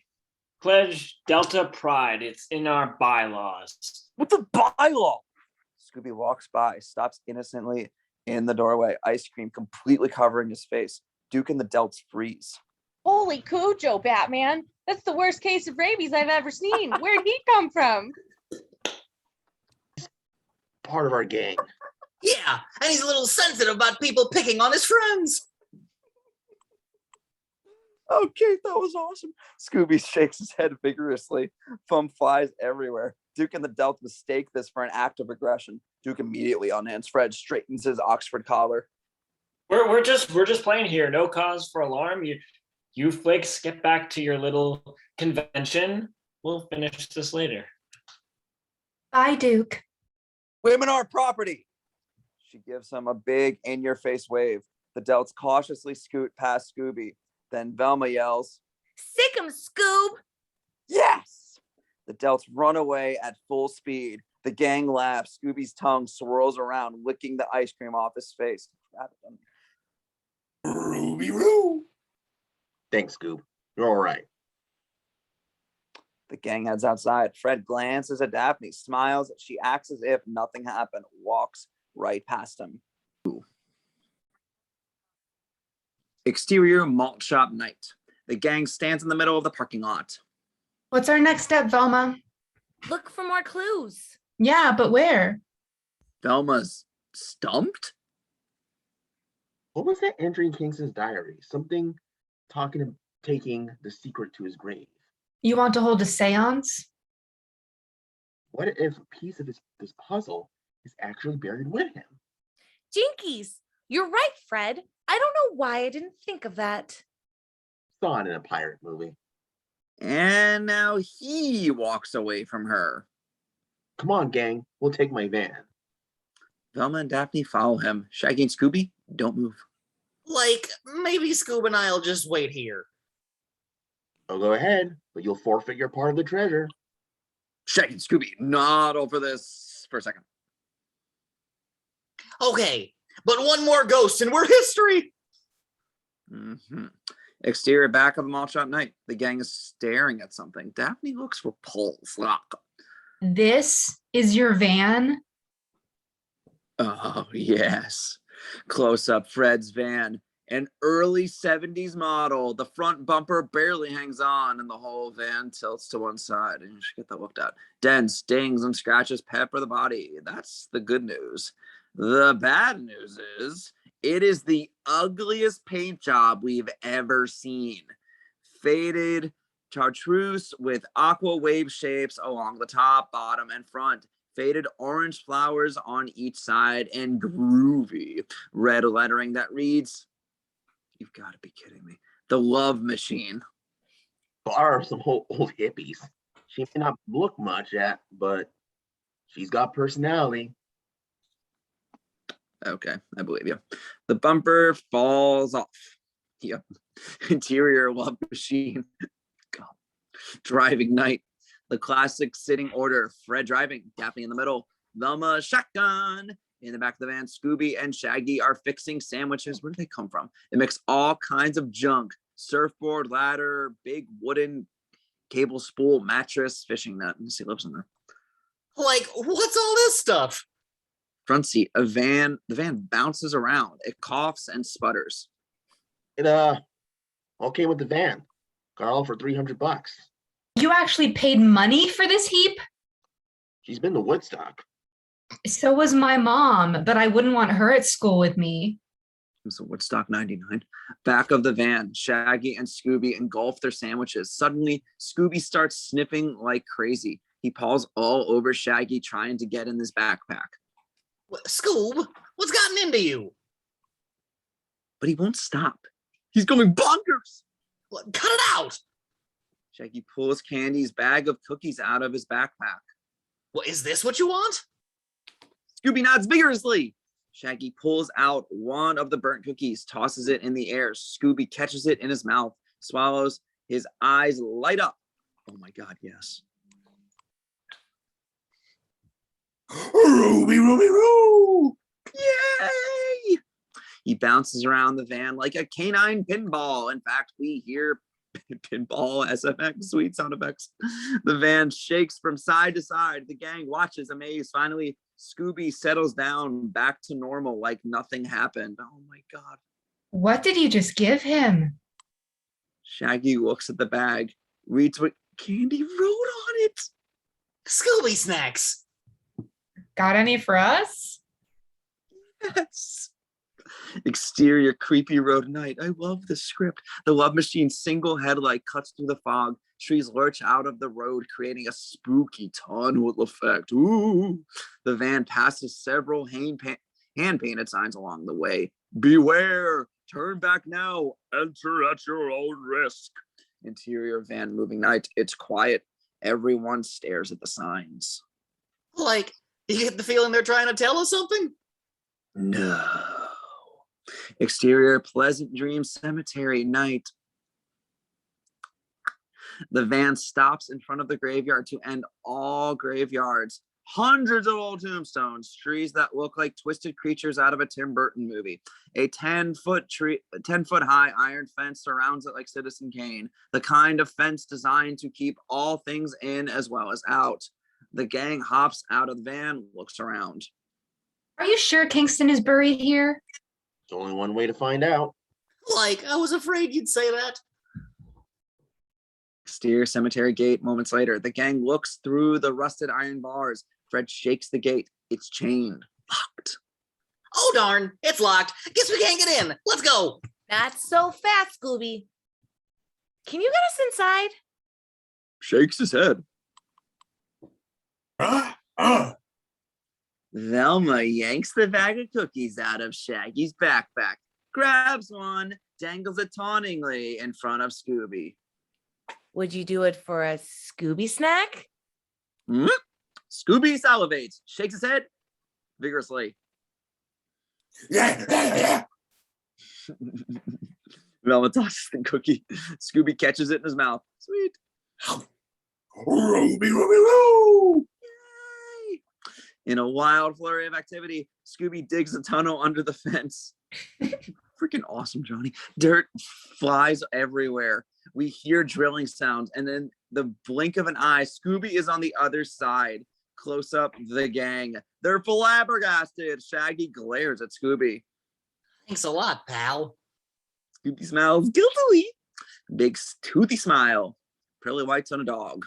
Exterior Pleasant Dream Cemetery. Other side. Night. Scary movie fog. Scary movie sounds. Scary movie shadows. Small children may want to close their eyes. A flashlight beam cuts through the night, revealing endless rows of weird twisted headstones. This place goes on forever. We'll never find his grave.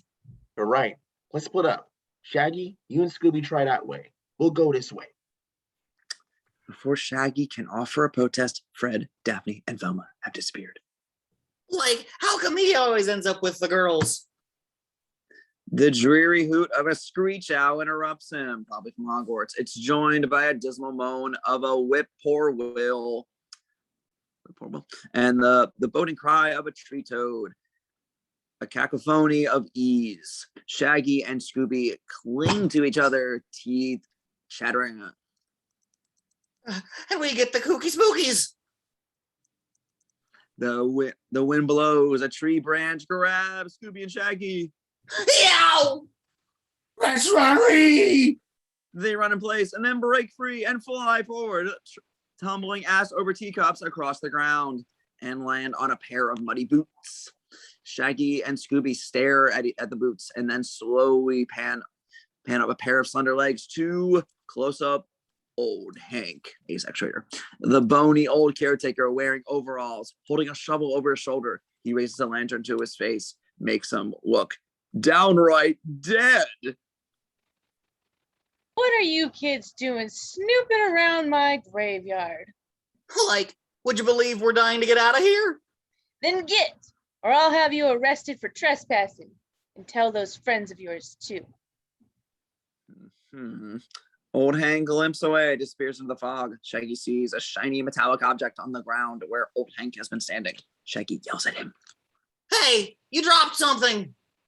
But he's long gone. Guess it's finders keepers. He examines the object more closely. It's a gold diamond-shaped medallion. In the center, 2 raised letters, SD. Check it out, SD, like in Scooby Doo. Looks like you're the keeper, Scoob. Guess that SD's missing an L. He attaches the medallion to Scooby's collar. A perfect fit. Now let's go find the others. Nice. They stroll away into the night. Every single little thing. Exterior cemetery, elsewhere night. Fred cuts a path with his flashlight beam. Daphne speaks into a recorder. Having discovered the secret journal and the map, the young reporter risked her life to find more clues. Are you going to be doing this all night? I don't want to forget any of the facts. Don't worry, you haven't used any yet. Daphne ignores him, continues. Armed with only her courage, her instincts, and her judgment, the reporter led the way to... She never finishes, just drops off the face of the earth. Daphne? Where'd you go? I'm down here. Fred aims his flashlight down into a freshly dug grave. Daphne sits on her rump. Fred smiles down at her. Looks like they buried that story. Very funny. Now get me out of here. Maybe the young reporter should use her courage, instincts, and judgment. Just give me your hand. Fred reaches down, grabs Daphne's hand. You did this on purpose, didn't you? You just wanted to hold my hand. Daphne smiles, then gives Fred the old kung fu grip. You're strong, Buffy. Pulls him into the grave with her. What'd you do that for? To spare you from my romantic delusions. Delusions? You're the one who kissed me. That wasn't a kiss. Sure felt like one. I was trying to make Duke jealous. There are a lot of other ways you could have done that. Daphne seems somewhat flustered. No quick comeback. Close up on Velma kneeling at the side of the grave. Greeting. If you two want to be alone, why don't you just say... Her glasses slide off her nose. My glasses! Velma lunges for her specs and falls into the grave. Daphne hands Velma her glasses. Thank you. Ever think about getting contacts? There's a rustling noise up above. Quiet. Someone's coming. They flatten themselves against the grave wall. Up above, the rustling of leaves, the stepping of feet. Someone or something is up there. Fred and Daphne and Velma aren't even breathing now. An object drops down to the grave. An empty Yoo-hoo bottle. Fred and Daphne and Velma know those calling cards. Whose calling card this is. Exterior cemetery night. Shaggy and Scooby are reclining against the headstone, tossing wrappers over their heads. It's snack time. Did you hear the one about the 2 corpses who had colds? One says to the other, how you're coughing.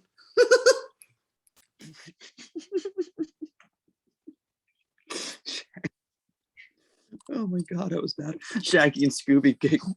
When they stop, they hear voices calling, distorted by the night, the fog, the grave.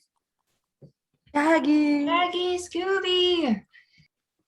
Scooby and Shaggy leap to their feet and look around, terrified. The voices continue. Like, it's the dad calling us, Scoob. That's better. They slowly back away, jittery on an edge. We're doomed. Doomed. Doomed. The grave. Shaggy drops in. Ooh. Scooby peeks over the edge. Nice of you to drop in. What are we, mystery solvers or the Marx Brothers? Hey, Scoob, how about giving us a hand? Scooby sits up, applauds,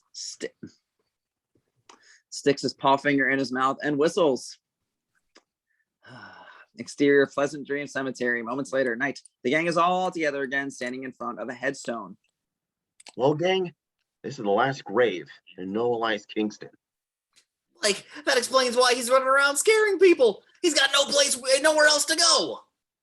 Velma notices something. Look, footprints. She grabs Fred's flashlight, follows the muddy prints to a dense wall of trees and shrubbery. They climb through, brushing aside branches. Fred's the first one through. I wonder we couldn't find it. He's standing in front of a huge mausoleum, about 2 stories high, covered in moss and vines. The Kingston K is carved above the sealed door where the muddy footprints end. We were looking for a needle in a haystack. When we should have been looking for the haystack. Velma bends down to inspect the footprints. These prints are fresh. Someone has been here tonight. Maybe it was the bony old caretaker Scoob and I ran into. Caretaker? You better hurry. Fred pushes open the mausoleum's stone door. He looks inside, his eyes open wide with terror. Duck! Suddenly, hundreds of bats fly out because the bat cave's nearby. The gang waves their arms, swats them away. Those aren't ducks, they're bats! They run into the mausoleum. A shadowy figure watches from behind a tree. Interior mausoleum. This is a really horrid place. Dark and dank. Foul smelling. Spiders have built a thriving metropolis of webs. In the center of the mausoleum, an ornately decorated coffin sits on a stone altar. The muddy footprints have been here too. There are handprints and dust on top of the coffin. Someone was definitely here. Maybe it was grave robbers. Grave robbers. Or maybe it was the ghost. Don't be silly. Ghosts don't leave footprints and handprints. Come on, Shaggy. Help me lift this. Fred and Shaggy open the coffin, exposing the decayed skeletal remains of Elias Kingston. Everyone steps back. Ew! He looked better when he was a butt ugly ghost. Fred examines the coffin and the corpse. Your bones. Mystery has been one dead end after another. As far as I'm concerned, this case is closed. He slams the coffin lid, revealing the ghost of Elias Kingston. He laughs, his sinister, maniacal laugh. Exterior cemetery night. The gang screams at the top of their lungs as they run through the graveyard. Kingston's laugh fills the night like the Joker. He could be anywhere, above them, below them, behind them. Interior, the love machine, still the love machine. Night, the gang dives into the van. Fred turns the keys in the ignition. We're, it won't turn over. Velma and Daphne look in the mirrors, expecting to see the ghost any second. We're. Maybe we should get out and push. Maybe you should just get out. Vroom! The van finally starts. Fred throws it into drive and floors it. Tires squeal. Shaggy and Scooby fly backwards and right out the back doors. Exterior road night. Shaggy and Scooby land hard on their butts. Like, I don't know how, but we ended up by ourselves again, Scoob. The ghost's maniacal laugh fills the night sky. I'm starting to sense a pattern here. This is where we run. Damn, Travis. Shaggy and Scooby barrel across the street and into exterior Ace in the Sky airstrip night. A banner hangs over the old shack that sits in front of an airstrip. Ace in the Sky, crop dusting, plane rides, skywriting. 2 old biplanes sit in the middle of the field. One yellow, the other one red. Come on, Scoob. We'll hide in one of these. Shaggy and Scooby run to the yellow biplane and dive into the 2 cockpit seats. Interior yellow biplane night. Shaggy crouches down in the front, Scooby in the back. Don't even make a sound, Scoob. Don't even breathe. Scooby takes a deep breath, holds it in. Shaggy's knee accidentally bumps the starter and starts the plane. Oh boy. Shaggy peeks out. They're heading straight for the old shack. He pulls back on a lever. Brakes! Exterior airstrip night. But that's not the brake. The biplane lifts off the ground, just missing the shack. Scooby and Shaggy are airborne. Like Rocky and Bullwinkle. Down below, Kingston's ghosts run into the field just in time to see the plane take off. He looks around, sees the red biplane. Interior yellow biplane night. Shaggy and Scooby both look down to the ground. How did this happen? Shaggy laughs nervously. Well, at least that old ghost can't get us up here. They both become aware of a sound in the sky behind them. The red biplane. Kingston's ghost is flying it? Wow. Interior yellow biplane night. You're a ghost, but anyway. Shaggy puts on his floppy pilot's hat. Hold on, Scoob. He manipulates the levers, and next thing you know, they're flying upside down. Oh, who put the ground down here? Interior love machine moving night. The gang stares out of the front window. Fred glances in the mirrors. No sign of the pursuer. I think we lost him. Yeah, somehow he got his pilot's license. Velma turns around, sees the back door swinging back and forth, and no Shaggy and Scooby.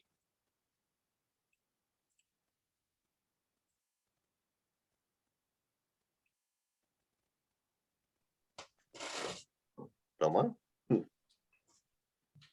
The map. I think I lost my place. I'm sorry. 74 PDF.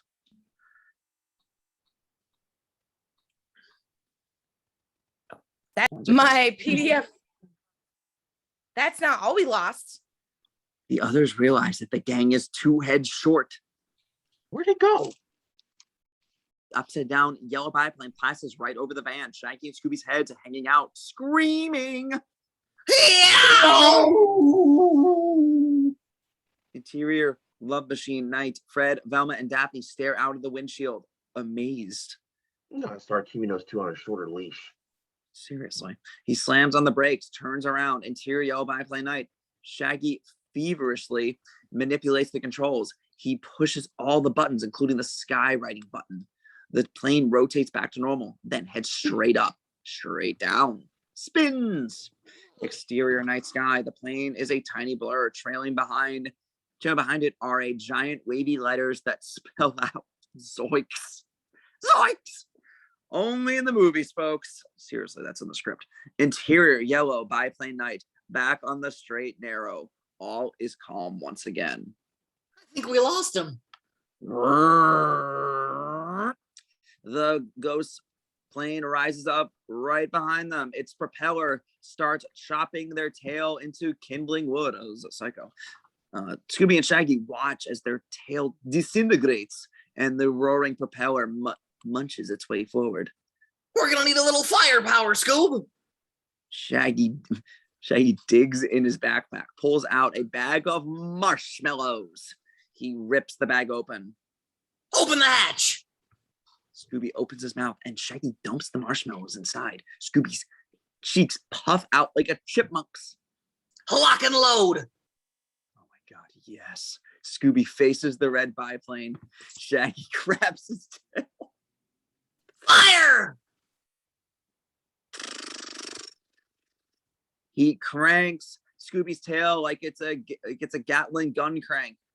Close up on Scooby, marshmallows rapid fire out of his mouth. Interior red biplane night. Gobs and gobs of gooey marshmallows pelt Kingston's ghost. He can't see a thing. Marshmallows also cover his propeller, causing the engine to choke and sputter. Nice. Exterior road night. The red biplane flies toward the hard asphalt road. Smoke pour from the engine. Up ahead, the love machine is racing down the road, heading straight forward. Interior love machine moving night. The red biplane zooms over them. The gang watches in the rearview mirror as the biplane crashes into a wall of trees and erupts into a fireball. erupts into a fireball.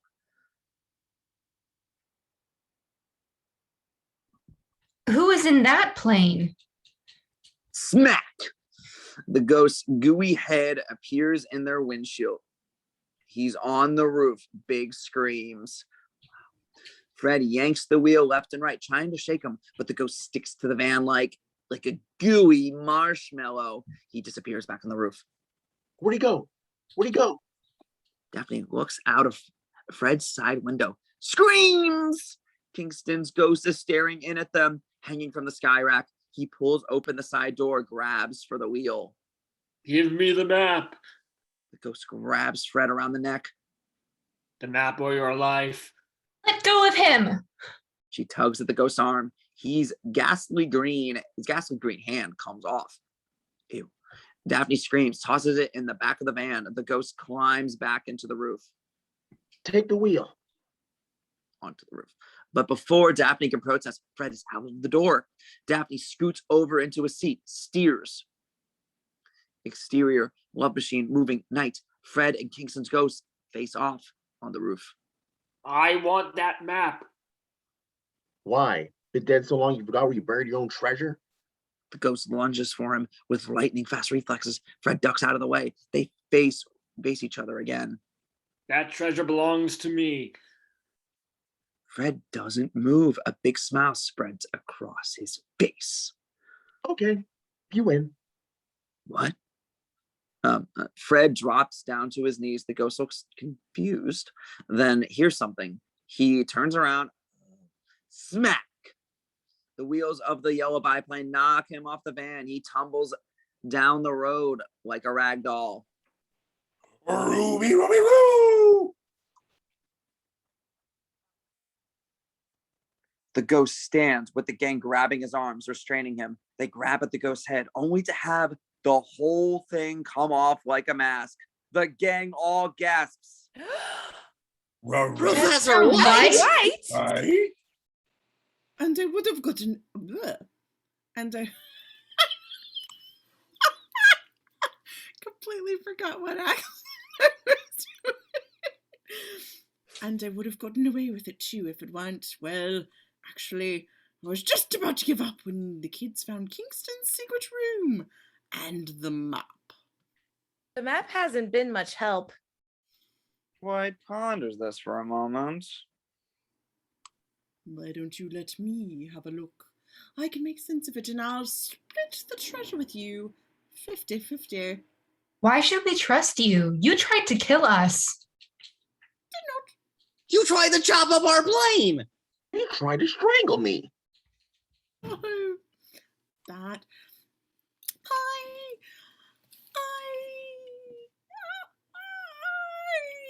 was just playing. Come on, where's your sense of humor? Come on, let me have just one look. Sense of humor? Are you kidding me? Velma holds the map up for him to see. He examines it and suddenly he looks very, very depressed. Isn't a treasure map? It's not even a map. Precisely my conclusion. Then what is it? 'Tis a diagram of a city that doesn't exist. Meggidonia? Sorry. Very good, Velma. A for the day. What's Meggidonia? It's a mythological city that Eliza's Kingston was interested in. Velma rolls the map up. And your map is nothing more than a piece of an old man's worthless collection. You mean there's no treasure? Believe me, I've searched everywhere. That map was my last hope. Treasure? Gang is suddenly very sullen. Their dreams are shattered. I guess that wraps up this mystery. Cut to exterior an ancient temple somewhere. This kind of architecture is usually reserved for nightmares. probably Freddy's. Bizarre angles, weird twists and turns. An outside altar is at the end of a long aisle. 24 hooded figures face the altar. They have skeleton faces and glowing eyes. They are chanting, Meggido, Meggido, Emotep. I'm sorry. Interior temple. We see clawed metallic dragon's feet walking across the temple floor with a thunder steps. Boom, boom, boom. Whatever this is, we don't want to get in its way. Exterior, the dragon Dracarys steps through a cloud of ceremonial smoke at the top of the altar steps. He holds up a brazen vessel, the one that contains the soul of Meggido. The chanting stops. Close up, the dragon. We now see that it's just a man fitted in a demonic body of armor, boots that look like clawed feet, claws that look like talons, bony shoulder plates, a long flowing cape, no capes, and a truly demonic headdress that hides the identity. The end of the aisle. Old Hank the caretaker is ushered down the aisle by 2 hooded skeleton ghouls. Old Hank leaves a trail of muddy footprints. Another ghoul follows, sweeping up after him. Sweeping up after him. Old Hank stops at the foot of the altar. The dragon man holds out his taloned hand, palm up. Not even a hello? How are you? The dragon man doesn't budge. All right. Don't get your codpiece in a tizzy. Old Hank reaches in his pocket, fishes around. I gotta tell you though, stealing from a corpse ain't my idea of a good time. Not to mention the fact that people would really appreciate knowing that their dearly departed's caretaker is dearly departing with their possessions. Keep that in mind when you write the check.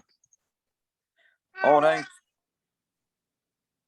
Oh, nice. Old Hank tries another pocket and another. He's starting to get nervous. He tries his last pocket. Empty. We may have a slight problem. The dragon man stomps up to the bottom step. He slips his talons under Old Hank's overall straps, pulls up close. I need that key tonight. I had it, I swear.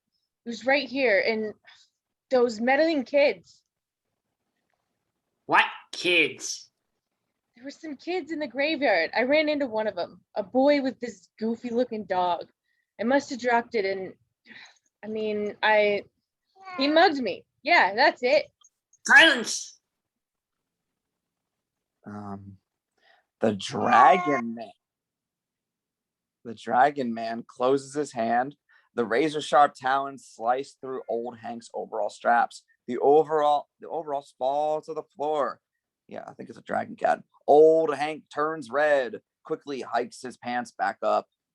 Tell me more about this boy and his dog. What are they teaching you at Hollywood Horror Nights? Anyway, exterior campus night. Clothes on Scooby's SD medallion, dangling from his collar. He's in the sidecar of Shaggy's scooter. Shaggy's driving down a tree-lined sidewalk. If I never see another ghost again, it'll be too soon. We're just a couple of happy-go-lucky, yellow-bellied, chicken-livered wuss girls, and that's the way we like it. Who needs a treasure?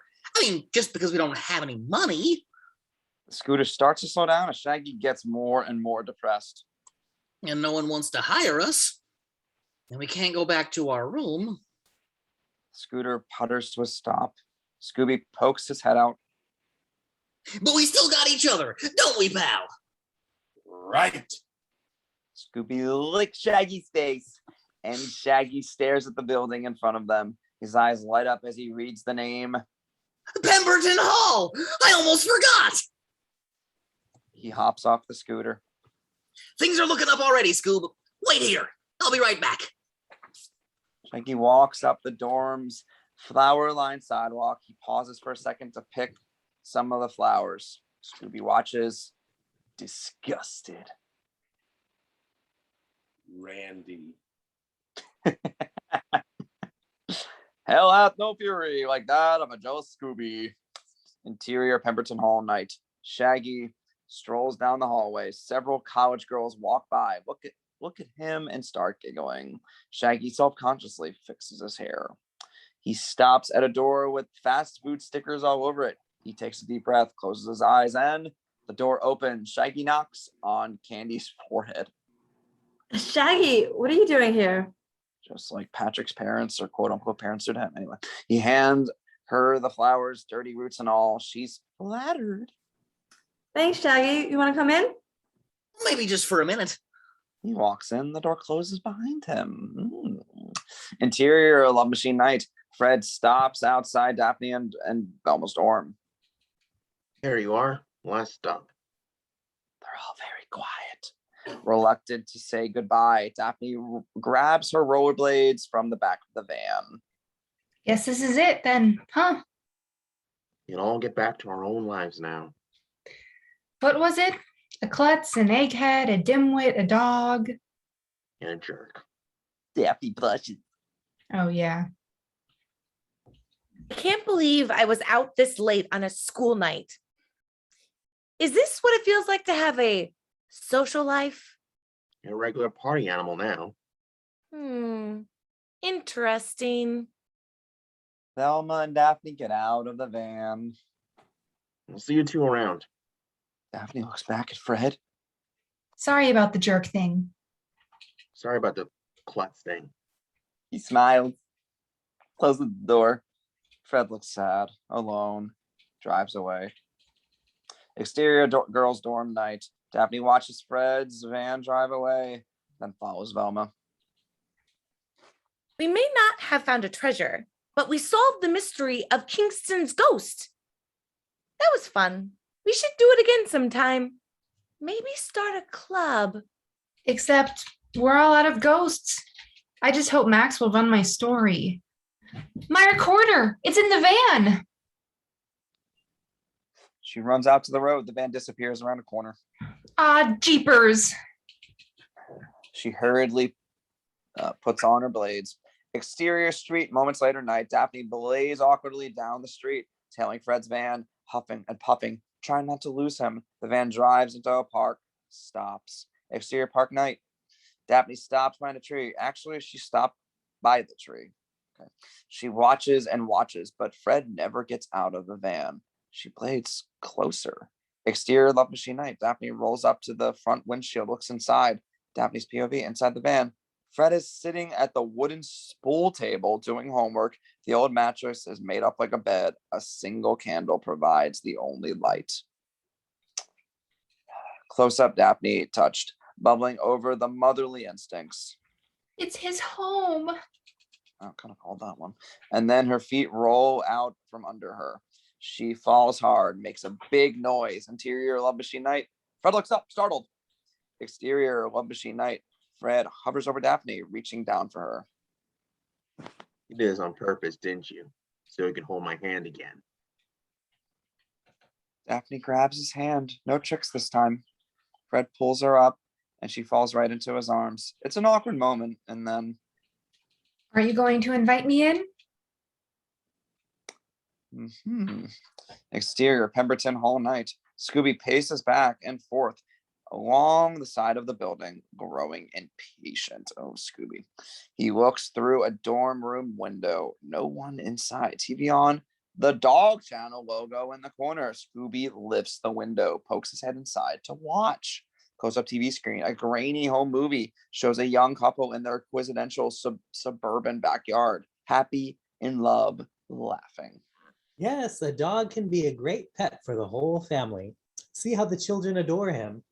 The family dog is wearing a clown suit and is prancing in front of the young couple's perfect children. The children laugh gleefully. The dog looks humiliated. Oh. Close up Scooby. He gasps, hypnotized by the horrible image. Close up TV. The image transforms. The young couple becomes Shaggy and Kandy, and the clown suited dog becomes Scooby Doo. Close up Scooby. He shakes his head to get rid of the nightmare image. He leaps into the room. Oh my God. Interior Pemberton hallway night. Outside Kandy's sticker door. We hear excited screaming voices coming from inside. Kandy's and Shaggy's. Oh boy. Oh yeah. Oh yeah. Oh yeah. Here it comes! Here it comes!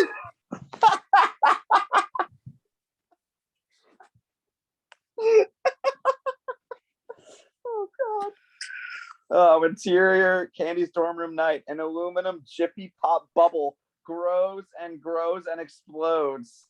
Oh, that was not what I thought. Palm court flies everywhere. Yes. That's brilliant. Shaggy and Kandy cheer. They're sitting cross-legged on the floor in front of a hot plate with the Jiffy Pop container on top of it. Her room is as cluttered as Shaggy's. Dinner is served. Shaggy and Kandy toss popcorn to each other, catching the kernels in their mouths. This is adorable. Like circus seals. Interior Pemberton Hall night. A Mission Impossible theme plays as Scooby sneaks down the hall, presses against the wall, peeks around the corners, tiptoes up the halls, avoids being spotted by any of the girls. Interior Kandy's room night. Shaggy and Kandy are now sitting very close on her bed, watching a Three Stooges episode. Man, I'd give anything to hang out with the Stooges. Yeah, Kandy reaches for the Jiffy Pop. Yeah, what's the matter with you? Comes up empty-handed. We finished off the Jiffy Pop. Now what? Shaggy whispers something into Kandy's ear. She smiles. You naughty, naughty boy, Mr. Shaggy. Oh my. Then she whispers back into his ear. His eyes light up. They both have shy but mischievous gleams in their eyes. I'll show you my salami if you show me your cherry pie.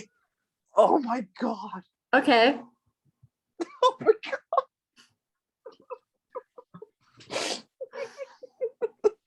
What the? And then instantly, Shaggy pulls, oh my God, a foot-long roll of salami out of his backpack. Kandy reaches under the bed and produces a cherry pie. It's as innocent as Saturday morning. Oh my God. Oh man, look at that thing. Snagged it at the party last night. Where'd you get the pie? Brought it from the cafeteria. Man, there's nothing like pilfered grub. God, this is gonna be hard to say. They dig into each other's food. Especially when you share with the right person. And that, folks, is our moment. Heartbeats increase, pupils dilate. The world stops on a shiny new dime. Shaggy and Kandy drop their food, lean closer and closer. Shaggy, there's something I have to tell you. Knock, knock. Damn it. I'll have to wait. It'll have to wait. Kandy leaps up. That must be the pizzas. Close up, Shaggy. He kisses the air where Kandy's lips would have been. He looks like a suffocating fish. Scooby. Damn it. Shaggy's eyes pop open. Scooby walks right past Kandy and stands at the end of the bed, staring at Shaggy. You didn't tell me Scooby was coming. Like, he can't stay. Can you, Scoob? Scooby ignores him, hops up in the bed next to him in Kandy's spot. Kandy sits on the other side of Scooby. I think you should stay, Scooby. You gotta scram, pal. I'll catch up with you later. Scooby doesn't budge. Kandy reaches for a touch lamp. It turns off. Scooby's tail snakes over to the lamp. It turns on. Kandy turns it off again. It turns it on again. Excuse me for a second. Shaggy grabs Scooby by the collar and wrestles him into the floor, pins him. Scooby's a little surprised. Stay down here. I mean it. Close up the bed. Shaggy hops back in the bed right next to Kandy. Where's Scooby? He prefers the floor. Kandy cuddles up close to Shaggy, their hands inches from each other, and finally touch. Shaggy and Kandy turn to each other. There's the moment again. What were you gonna tell me? It can wait. The bed shakes like it's possessed from The Exorcist. Wait. The bed stops. Shaggy and Kandy continue. Their lips getting closer. Thump, thump, thump, thump. Now it's like an earthquake. The bed shakes, the nightstand shakes, the lamp falls over. A can of soda spills all over Shaggy and Kandy. All right, that's it. He grabs Scooby's tail, pulls him out from under the bed. Scooby flashes his toothy smile. Don't give me that Mr. Innocent look. It's okay, Shaggy. It was an accident. No, it wasn't. I don't know what's gotten into him. He's normally not such a bad dog. Scooby freezes. That's the first time he's ever heard Shaggy refer to him with the D word. His ears droop. Go, Scooby. I'll catch up with you later. Scooby doesn't move. Shaggy points to the door. Well, I said go. Scooby has the saddest look on his face we've ever seen. He walks out of the room, tail between his legs. Exterior Pemberton Hall night. A dark figure lurks in the shadows, standing right under a "No dogs allowed" on campus sign. He watches Kandy's window, sees the silhouettes for Shaggy pointing, and a dog walking. Lightning flashes across the sky, and we see that the figure is Quimby. Interior, Daphne and Velma's dorm room night. Thunder cracks. Thunder cracks. Velma is hunched over her desk, taking notes. A book is open in front of her. Doomsday Mythology. Once the key has released Meggido, he can use it to attract the souls of his demonic minions, freeing them from their cosmic prison. If Meggido fails, he'll have to wait another 1,000 years. Outside, lightning flashes, thunder booms. Velma flips through more pages. According to ancient prophecies, Meggido will one day be defeated by the brave warrior known as Salvador Daca. There it is. Velma turns the page, sees something that we don't. Of course, Salvador Daca is Latin. I should have known. She writes in her notebook, closes it. Another day, another A. I hope Professor White's not still mad. She takes off her glasses, rubs her eyes, leans back, stares up at something hanging on the wall in front of her. Her POV. It's blurry and unrecognizable. She puts on her glasses. Instant 2020. Close up, a map of the Kingston campus. It should look familiar to us. It certainly does to Velma. She digs through her trash can, pulls out their map, holds it up to the campus map. Identical. Jinkies! Interior love machine nights. Fred and Daphne sit at the table. Daphne's like propped up on top. There's a tear in the knee of her pink hose. Okay. Fred is dabbing it with alcohol. Oh, He should call you a danger-prone Daphne. You have anything to wrap around that? Daphne reaches in her purse, pulls out several scarves, wraps one around her knee. Or maybe they should call you the girl of many scarves. and they should call you Love Machine Freddy. Do you like living in your van? Fred seems embarrassed. It's all I can afford. I use all my savings to move out here and pay tuition. I don't mind. It gives me freedom. If I go to the beach, I've got a beach house. If I go to the mountains, it's my cabin in the woods. And here, bigger than a dorm room. You've got a point. I guess it does kind of grow on you after a while. Really? You like it? It's got a certain boyish charm. Yeah? Their eyes lock. There's chemistry, and they both know it. I feel very comfortable when I'm around it. You do? We get the feeling that she's not talking about the van anymore. She puts the scarf around Fred's neck. Oh my God! I was wrong. You're nothing like all those other fans. She uses the scarf to pull him forward, and then boys and girls, they kiss. And when it's finally over, That was real? Yes. Ties the red scarf around his neck. The instant ascot. What's that for? So you'll remember it. I'll never take it off. Daphne's cell phone beeps. Hello, Velma? What's up? Sure, we're on our way. She hangs up. Velma wants us to get Shag and Scoob and then pick her up. She found something big. Great. Probably a treasure that doesn't exist. Daphne dials her phone. Interior Shaggy's dorm room night. Frank's. Yes? Frank Sinatra's Strangers in the Night plays from a CD player while Scooby packs a hobo suitcase. He places several objects, an extra collar, a worn out squeak toy, a toothbrush, and a picture of him and Shaggy in graduation gowns in the center of the cloth, then holds it neatly and ties the bundle to the end of a broken broom handle. The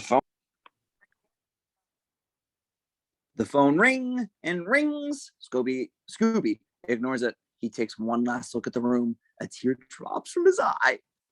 Right, Roger. Scooby drops down into the floor vent. Exterior dorm building night and slides right into the back of Quimby's paddy wagon. A cage door slams down. Quimby locks it. Bastard peeks inside. Doggone it. Really? Then he sticks a needle in Scooby's rump. Very touchable face, dude. Scooby falls over out cold. The paddy wagon drives away. Interior Kandy's room night. Shaggy staring into space, silent, preoccupied.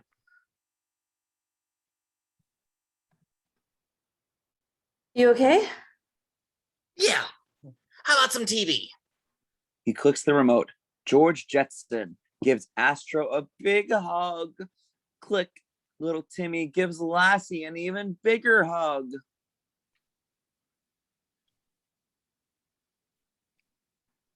I love you, Lassie. Click. Oh, God. The final scene from Old Yeller when Old Yeller is shot and killed. What? Oh, my God. Click. The TV shuts off. Actually, I'd rather listen to the radio. Oh my God, yes. Kandy turns on the radio. America's Top 40. Kasem, hopefully. Our nod to the original voice of Shaggy is in the middle of a long distance dedication. From a boy in Toronto to his dog in Cleveland, here's Mandy by Barry Manilow, a song written for a faithful four-legged friend. Shaggy rolls off the bed, lands with a thud. Shaggy, Yeah. let's go find him. Kasem, cool. Exterior Kingston campus night. There's a hell of a storm coming. A menacing storm cloud that glows with eerie electricity approaches on the horizon. It looks almost alive. Interior Shaggy's dorm room night. Shaggy and Kandy stand in the middle of the ransacked room. Lightning flashes outside. Strangers in the Night is still playing, obviously on repeat play. What a mess. He must have really been upset. Constantly telling where the name Scooby Doo comes from. He picks a framed picture up off the floor. The glass has been cracked. Inside is a photo of young Shaggy dressed in the same olive green t-shirt, and Scooby is a pup. This was taken the day we met. I was walking home from school and he started following me. He looked hungry, so I took him with me to Pizza Hut and McDonald's and the candy store and the malt shop. That's where this was taken. We've been best friends ever since. He listens to the music. Oh my God. This song was playing in the malt shop jukebox. I got his name from it. Scooby Dooby Doo. Doo doo dee doo da. It's our song. Oh my God, sweet. Kandy sees a note on the mini fridge. Shaggy, you better take a look at this. Shaggy takes the note and reads. Rear Raggy. Roretter Rough Rifroutry. Ruv Ruby. He ran away! Thunder booms! Shaggy's very concerned. Exterior Shaggy's dorm night. Shaggy stands in the middle of the front lawn. Debris flies all over him. The wind keeps him off balance. He yells at the top of his lungs. Scooby Doo! Where are you? Sweet. He looks over at the dorm. By the vent, there's something leaning against the building. Quimby's net. Cut to exterior Pound City night. A giant neon sign flashes Pound City. The Pound is surrounded by a chain link fence with razor sharp barbed wire on top. Searchlights comb the area. God, is this sunny side? And anyway, interior Pound City night. Scooby Doo rises, disoriented and groggy, eyes crossed. Ruby, where am I? Yay! he focuses his eyes, sees that he's behind bars, in a cage, in a hellish room, flickering red lights, steam spraying from overhead pipes. He looks around, sees hundreds of cages holding hundreds of dogs. Swear Scrappy better not be in here. A vicious dog barks at him from the next cage. Scooby backs away, covers like a frightened child. Raggy! Interior love machine driving night. Velma has joined Fred and Daphne. What about Shaggy and Scooby? I tried to get a hold of them, but no one answered. This is probably going to be a waste of time anyway. A lightning bolt streaks across the sky in front of them. Where did this storm come from? It's a result of the high pressure front meeting a low pressure front, causing... Freddie, look out! Exterior street night. A tree falls in the middle of the road. Fred swerves, jumps the curb. The van tips, rolls, takes out a fire hydrant. Water gushes into the air. The van finally slams into a tree. Exterior love machine night. No one coming from inside. Beat. Sorry. The back door swing open. Fall off. Fred, Velma, and Daphne crawl out. Velma's glasses are crooked. My head. My hair. My van. Ow. Fred stares in shock at his wrecked van and home. Daphne puts her hand on his shoulder. Oh, Freddie, I'm so sorry. I can fix it. Open here, there, bang out some dents. The top of the tree snaps off and crashes into the van, crushing it. Velma, I hate to put any pressure on you, but this little trip to the library might be worth it. Or we'll be hanging out with the Clue Club. I found out what the Kingston secret is. She unrolls the two maps. The similarity is obvious. It's the lost city of Meggidonia. We're sitting right on top of it. Fred examines the map. He runs around to the other side of the van. Velma and Daphne follow. They now have a perfect view of the Kingston campus. Lightning flashes behind the buildings, making them look downright evil. We can tell now that the buildings are actually rising out of the ground. You mean our campus? As they race toward the campus, several hooded skeleton ghouls step into frame. It's here at Pound City Kennels night. The vicious dog next to Scooby barks. Then Scooby barks. It's a much wimpier version. The vicious dog shakes his head. He's teaching Scooby how to bark. Aww. Scooby tries again, does a little better. That's nice. Interior Quimby's office. Prominently displayed behind the cluttered desk is a huge Josie and the Pussycats poster. Keep it going. Quimby kisses each of their face. What? Well, he actually licks them? Don't worry, my little pussycats. Whoa. No big bad dogs will ever hurt you. Ew. We pull back to reveal that the whole office is plastered with Pussycat's paraphernalia. Oh my God. Quimby snaps his rubber leather gloves. Not as long as I'm here to protect you. No. Interior kennels. Scooby barks again. He's got it. All the dogs start barking their approval. Scooby smiles proudly. Quiet, all of you. Never. Close up Quimby. He's standing in front of a giant black furnace that is built into the wall above it. The What? Incinadog? Quimby? Oh, you. Ugh. We can see inside the furnace through a big round porthole.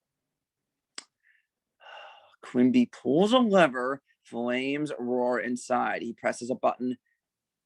How much is that doggy in the window plays? Now, who wants to be first? Please, someone push this guy in there. Suddenly, there's a loud roar coming from outside. Quimby turns around. Crash! Shaggy's scooter barrels through the doors. The Pound City gate stuck on the front of the bike. The scooter skids to a stop. Shaggy and Kandy take off their helmets. Let my Scooby go! Scooby breaks out in a big happy grin when he sees him. Raggy! Well, if it isn't my favorite deadbeat flunky. That's Mr. Deadbeat Flunky to you. Let him go. And if I don't? Shaggy hops off the scooter, assumes a really ridiculous karate pose. I know chop suey, Chinese checkers, and Hong Kong phooey. While Quimby is distracted, Scooby takes the opportunity to bite down on his hand. Thank you! Quimby screams, take that! Shaggy leaps on his back. Quimby spins around. It's the silliest fight we've ever seen. Shaggy grabs the keys off Quimby's belt and tosses them to Kandy. Kandy catches the keys, unlocks Scooby's cage. Hell yes. You okay, Scoob? Scooby looks her over, as if reevaluating her, then he puts his paw on her hand. Thanks, Randy. That's what friends are for. Quimby flings Shaggy off his back. Shaggy smacks into Kandy and the keys go flying. Scooby runs after them, catching them. Quimby stands off against Shaggy and Kandy. He's holding a shovel. Insane twinkle in his eyes. The only thing that's better than a dead dog is a dead dog lover. Maybe you should let me handle this, Shaggy. It's okay. I've got it all under control. Shaggy attacks. Quimby hits him hard in the gut with a shovel. Shaggy doubles over. You jerk! Wow, Kandy leaps at Quimby like a super ninja. In a matter of seconds, she gives him several high kicks, side kicks, spinning kicks, and jabs. Quimby falls to the floor and better stay the hell down, a bruised and battered heap. Shaggy, Scooby, and all the dogs stare at her. I play a lot of Mortal Kombat. Yes! Yes!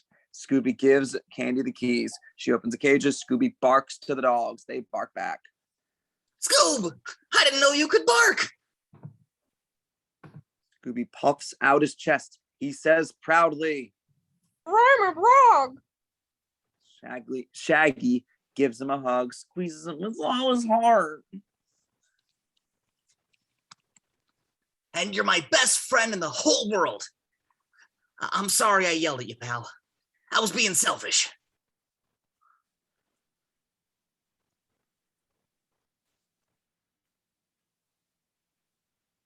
Roo.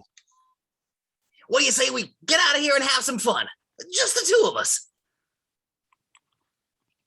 Scooby looks at Kandy. He holds up 3 fingers. Roo for us. Shaggy and Kandy step over Quimby's limp body. Scooby pauses. Quimby looks up at him, defeated. Scooby smiles. Yes! And then hikes his leg and pees on Quimby's head. Rat roll. Yes! Yes! And after they leave, Quimby looks up again. He's surrounded by all the dogs. You dead bitch. Interior library night. Shh. Every little sound reverberates inside the large oval reading room. Volumes of books extend endlessly upward. I can't believe you have your own key to this place. You do need a social life. We're really standing in the top of an ancient temple? That's right. There has to be a way to get down into the city. One thing I don't understand. If Kingston discovered Meggidonia, why'd he keep it a secret? That's the mystery. Because the treasure has to be down there, and we're gonna find it this time. Come on, gang. Let's do it. Shaggy, you went. Oh. What's this? stick together. They'd walk past the bookcase. I'm sorry. They walk past the bookcase. It slides open, revealing the glowing eyes of a hooded skeleton ghoul. The ghoul reaches out, grabs Daphne, pulls her inside. The bookcase closes. Interior library stacks. Velma leads the way down the spiraling metal staircase into the library stacks. It's dark and creepy, claustrophobic. Velma has Fred's flashlight. It offers the only light down here. They don't realize that Daphne's not with them. If there's a secret passage, it has to be here. Because we're at the bottom? No, because we're in the 17th century restoration poetry section. No one ever comes down here. Fred stomps on the floor, solid as a rock. There's no way we're going to punch our way through this time. Come on, let's look around. He reaches for Daphne's hand. It's not there. Daphne? Daphne? He grabs the flashlight, runs up the metal stairs. The top closes like a submarine hatch. Fred tries to open it. It won't budge. He bangs and bangs. What's wrong? Where's Daphne? I don't know. She just vanished. And now we're locked in. An excruciating noise fills the stacks like metal scraping on metal. Velma looks around, not very happy. The stacks are closing. Sure enough, the stacks start compacting. Fred and Velma, or should I say the Millennium Falcon, Fred and Velma run from aisle to aisle, but the stacks closing at every turn. Fred casts his flight beam everywhere. There's got to be a way out of here. Turn off your flashlight. What? Just turn it off. Fred turns off the flashlight. And in classic cartoon style, all we see are the two sets of eyes walking around. What? You have night vision and a photographic memory? Are you a lab or something? There. Their POV, an outline of light, like it's seeping around the edges of a door. Fred turns the flashlight back on. He sees two things. One, there's a brick wall where the outline has been, and two, the stacks have gotten much, much closer. Fred and Velma push against the wall with all of their might. If we don't get out of here soon, we'll be flattered and Hanna-Barbera cartoons. Nice. With only seconds left, Fred finds a loose brick.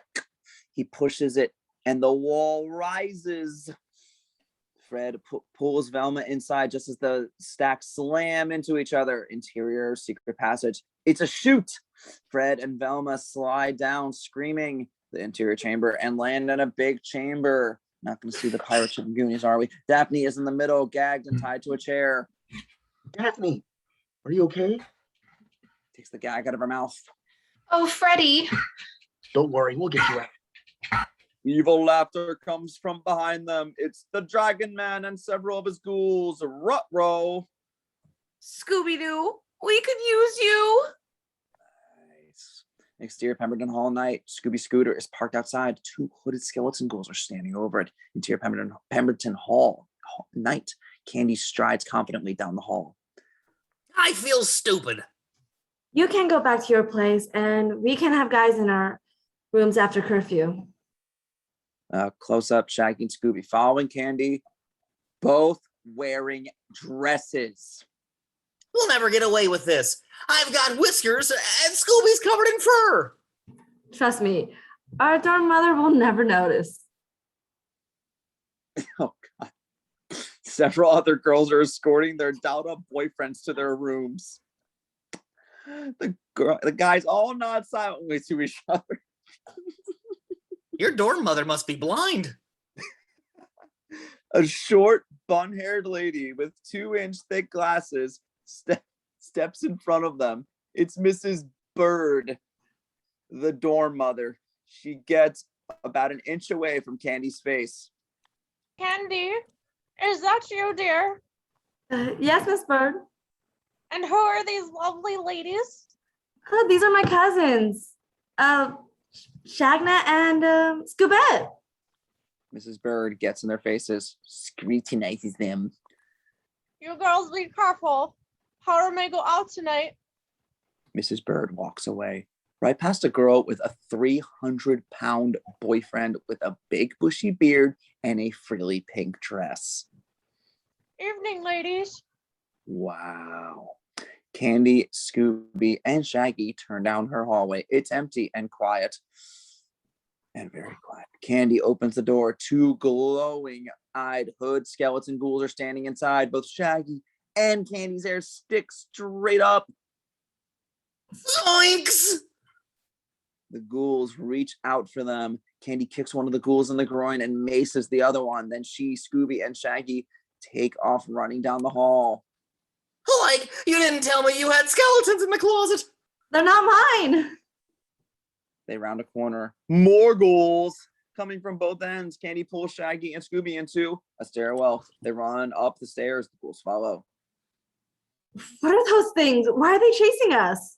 I don't know, but like you can't go anywhere these days without running into monsters. Interior third floor night. The floor is closed for remodeling. Lots of paint cans, ladders, holes in the walls. Interior bathroom night. Shaggy, Scooby, and Kandy duck into a bathroom. Close the door behind them. Keep very, very quiet. Kandy pulls them into the bathtub, pulls the curtain closed. Like, I never shower on the first date. What? Anyway, Kandy puts her hand over his mouth. The door creaks open. The glowing eye beams cut through the room. Footsteps. An awful moan cries out from the bowels of the old house. It sounds like old pipes being stretched. A ghoul rips open the shower curtain just as the awful moan reaches a crescendo. It startles the ghouls, and then crack! The bathroom falls through the floor, and the next floor, and the next floor. Interior Pemberton Hall basement, and lands on the basement floor. Looks like we hit bottom. Crack! The floor beneath them gives away, and the bathroom drops down into interior underground aqueducts. Shaggy, Scooby, and Kandy ride in the bathroom like it's a flume ride around hairpin turns down steep drops. Rub-a-dub-dub, get me out of this tub! Nice. The bathtub shoots out of an aqueduct tunnel, lands in a canal, like in Venice. There's a docking bay up ahead. Where are we?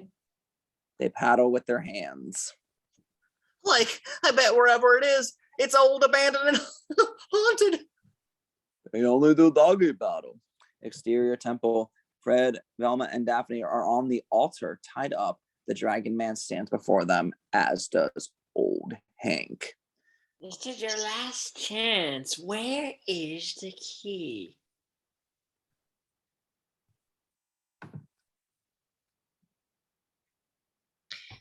Maybe if you could just be a little more specific about that key thing. Boy with the dog. They're the ones you want. Tell me where your friends are, and I might let you leave here alive. Interior docking bay. The bathtub is docked. We see several outboard motors lined up by the dock. Lots of crates. Shaggy, Kandy, and Scooby step out of the tub and onto the dock, where they are spotted by more hooded skeleton ghouls. Like, this place is infested with those bug-eyed creeps. They run up a staircase carved into the rock. Interior pick a piece and come to a dead end. They look over the edge. Well, now there's something you don't see every day. Interior Meggido, the underground city, ancient stone buildings, roads, aqueduct canals. The signs of excavation are everywhere. Scaffolding, support beams, trucks, hooded skeleton ghouls busy as worker ants, and the elaborate temple. All the buildings disappear into the solid rock above. A city this big and there's no McDonald's. Seriously. Ghouls close in behind them. There's nowhere to run, but luckily a cable dangles down from a crane at the edge of the breaker piece. Kandy grabs it. All aboard? Shaggy wraps an arm around Kandy. Scooby wraps his legs around them both. Hang away! They swing out over the city. over the outer temple, exterior temple altar. The Dragon Man scrapes his talons against a colonnade. This is your last chance. Where are they? Crash! Shaggy, Scooby, and Kandy land on top of the Dragon Man. Old Hank stumbles down the altar steps. Gangs reunited, surprised to see each other. Shaggy! Scooby! Like, what are you guys doing here? We were kidnapped and you're wearing dresses. Is there something you two have been keeping from us? Oh, yeah. Gang, this is Kandy. Kandy, the gang. Kandy waves. The gang says hello. Shaggy and Scooby untie Fred, Daphne, and Velma. How'd you know we were here? We didn't. It just sort of happened. Everything happens for a reason. They all surround the Dragon Man. He seems to be out cold.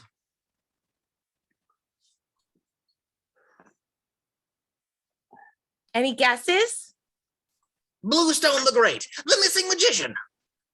Velma ignores him, reaches down to pull off the Dragon Man's headdress, and he grabs her wrist. Big scream. The Dragon Man sits up, far from dead or unconscious even. The gang backs away. Several hooded skeleton ghouls run up the stairs. Old Hank crawls up the stairs, points at Shaggy. That's him. He's the one. Dragon Man lifts Shaggy off the ground. Where is the key? Barks at the Dragon Man. The Dragon Man looks down at him, sees something. He drops Shaggy and turns to Scooby. Scooby cowers. The Dragon Man breaks out in laughter, then grabs Scooby's medallion and yanks it off his collar. Hey, give that back! Meggido turns the medallion sideways, and we see that the SD is really the Armageddon hieroglyphic on its side. The key! Key? So there is a treasure buried here. Oh, yes. Would you care to see? Leads them into the inner temple. Interior inner temple. It's an immaculate throne room, and in the center, on display, is the brazen vessel. The Dragon Man picks it up. You found the brazen vessel! It must be worth a fortune! Like all things, the true value of something is found on the inside. You don't actually believe that the soul of Meggido is in there. Time out. Do you want to explain this for the slower brains in the room? Meggido is a demon. His soul is supposed to be locked in there.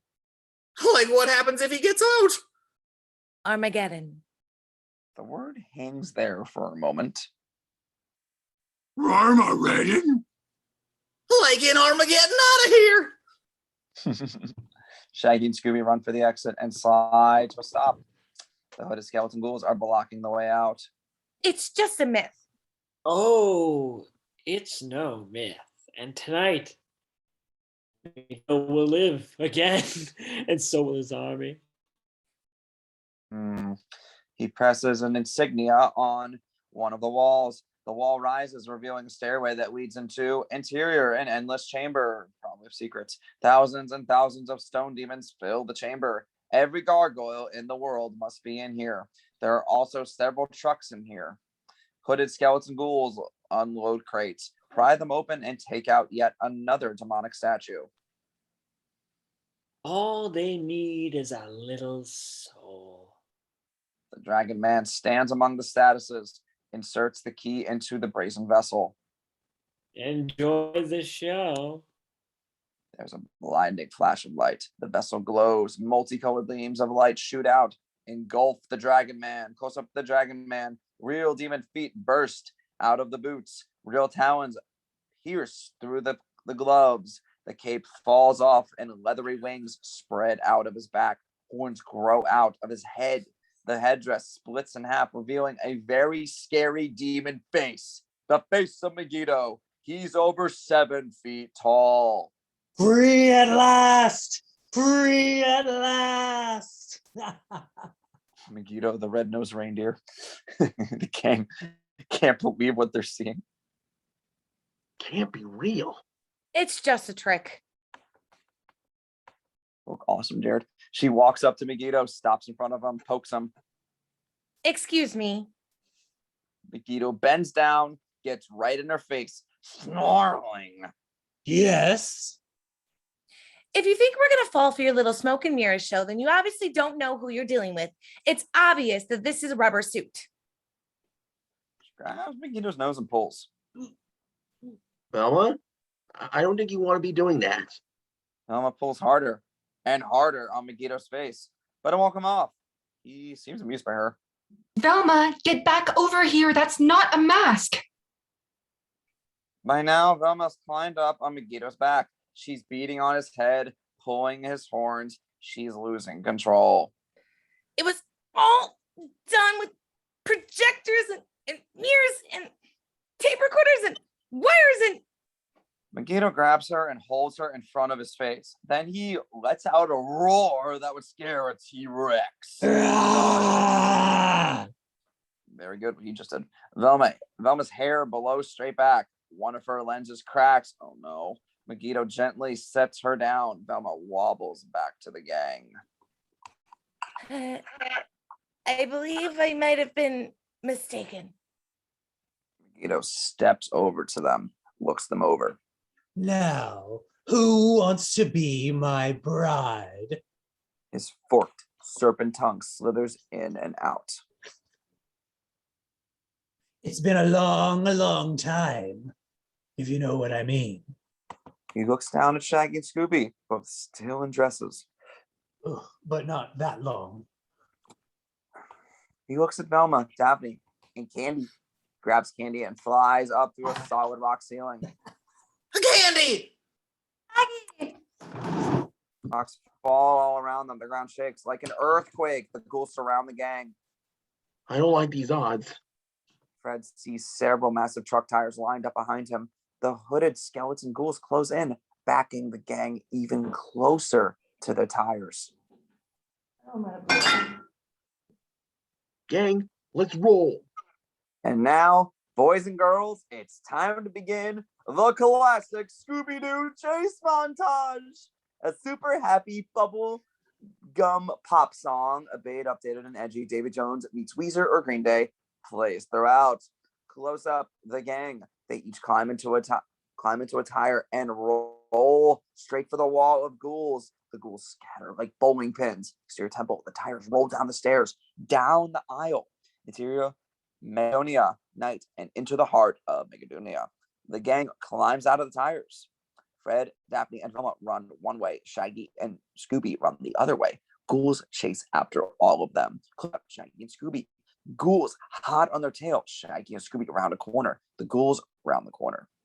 Close up, the wooden barrels. Several hooded skeleton ghouls run past. After they're gone, the barrels sprout legs and run away. Oh my god. Interior all alleyway with doors on both sides. Velma, Fred, and Daphne run in and out of the doors. Ghouls chase after them. It's the old hallway full of doors, gang.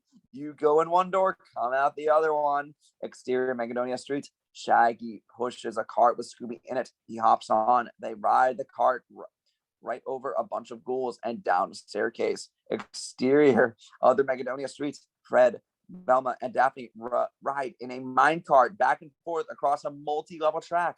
Ghouls pursue them.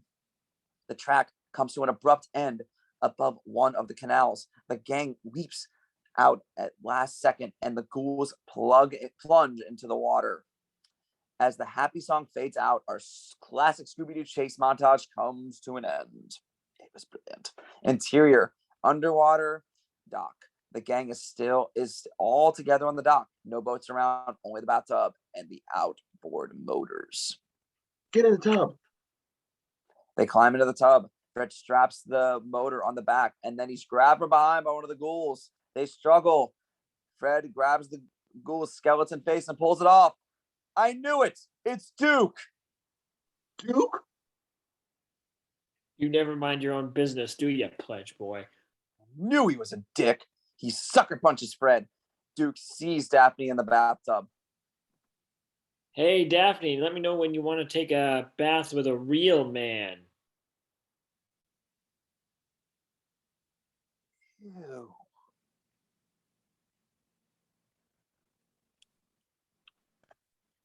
You want real? I'll give you real.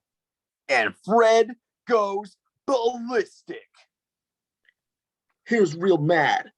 Here's real pissed. Here's real tough. And here's real glad. Boom! Duke falls to the ground and stay down. And I'm not your pussy frat. Burn! Feel free to applaud, everybody. Fred hops in the tub, fires up the engine. Whoosh! The bathtub takes off into your aqueducts and races through the aqueducts. The tunnel seems to be caving in all around them. Did this thing go any faster? It's a bathtub. They're not built for speed. They're built for taking baths. You know, more people die in their bathtubs every year than by natural causes. Shut up, Velma! The tub gets caught in a strong current. It starts spinning and spinning like it's going down a drain, and then it's sucked into another tunnel. Exterior campus night. Near the wrecked van, the fire hydrant is still gushing water. Suddenly, the ground around the hydrant erupts, and the bathtub shoots up into the air, snails across the full moon, and lands right on top of the love machine carcass. The gang's all a little stunned. I planned that. Yes, you did. They leap out of the tub, look toward the library, exterior library / temple night. The temple rises out of the ground like a missile out of a silo, ripping the lovely camp plot to shreds. Close up on Meggido. He rides on the bell tower like a demonic Kong. He attaches the key medallion to the top of a ceremonial rod that just out of the bell tower roof like a lightning rod. Exterior sky. The strange storm cloud swirls like a whirlpool. Blue lightning flashes inside as it veers toward the temple. Exterior campus night. The gang looks up at the strange cloud. Velma rubs her chin. Gang, we've got some work to do, and we don't have much time. I know. That storm looks real nasty. That's no storm. It's the soul of all the demons we saw under the temple. Meggido's army. That's a real attention grabber. They pass over the earth once every 1,000 years. The key is to act as a magnet to draw the souls down into the temple. So unless we can get that key down from there before the storm reaches it, every one of those stone demons will come to life. And Armageddon will begin. Fred, Velma, Daphne, Shaggy, and Scooby look at each other. Then let's lure Meggido away from there and grab the key. And Kandy! But how, Freddy? I've got a plan. Help me get the stuff out the back of the van. Exterior temple bell tower night. Meggido stands like a sentinel watching the swirling storm cloud. Kandy sits like a fey ray on the thin parapet ledge. Yeah.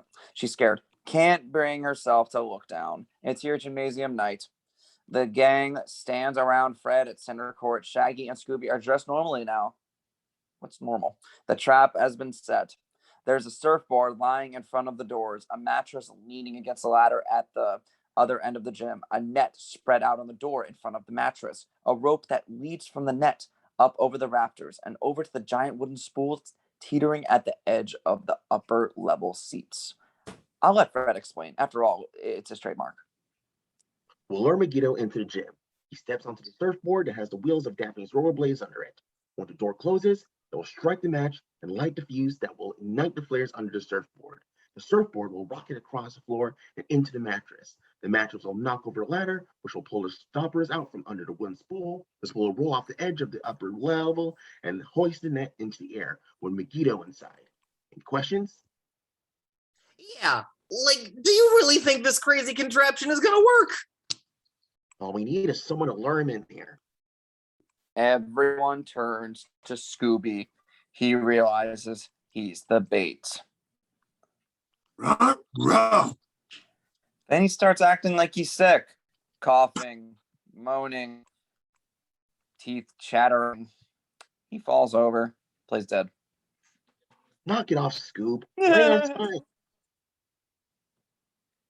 Velma holds the bag of Scooby snacks. Would you save the world for a Scooby snack? Scooby opens an eye, looks at the bag of cookies. Ruh, ruh.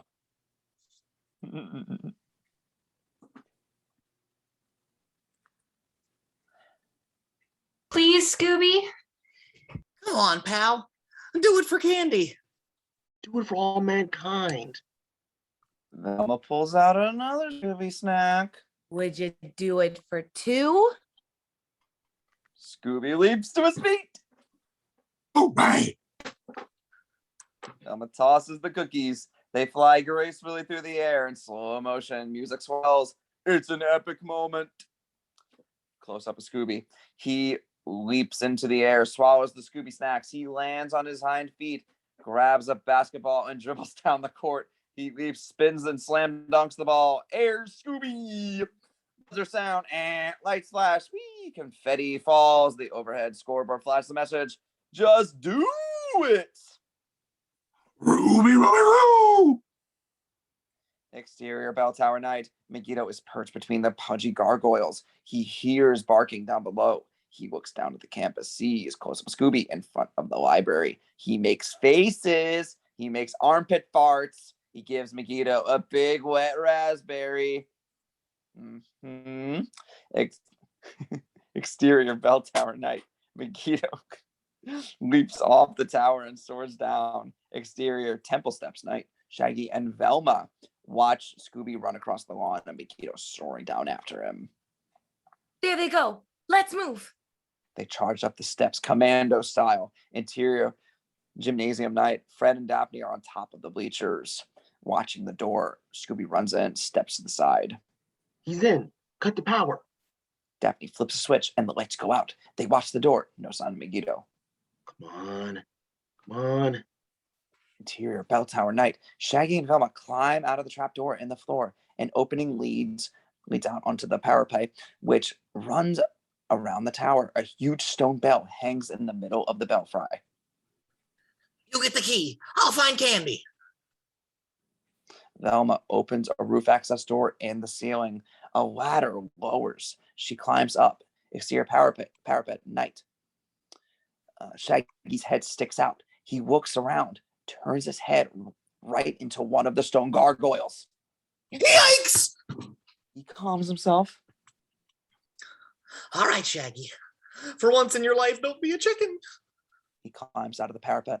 It's a long, long way down. Kandy! Are you up here? Exterior parapet night. Other side night, yeah. Kandy lights up when she hears Shaggy's voice. Shaggy, I'm over here. Close up Shaggy. He's up against the wall, scooting his way around. Are you okay? Just a little scared. Scared? What's scared? He scoots around the final turn and sees Kandy. Take my hand. I'm sort of afraid of heights. It's okay. I won't let go. She's still reluctant. Like everything's gonna be groovy. Well, just take my hand and don't think about it. Maybe if you could sing, it probably take my mind off of it. Sing? It sounds silly, but it works. Okay. Sugar. Oh, honey, honey, you are my candy girl, and you've got me wanting you. Come on. Bravo. She stands up, takes his hand, and they slowly scoot around the parapet. Shaggy's singing the whole time. Exterior bell tower roof night. Velma can almost touch the soul storm cloud. She grabs the rod, tries to pull it out of the roof. It won't budge. She looks up at the key on top of it, jumps. She doesn't even come close. So she starts climbing up the rod. Interior gymnasium night. Fred and Daphne stand at the center court with Scooby. You sure he was after you? I wonder where he is. Crash.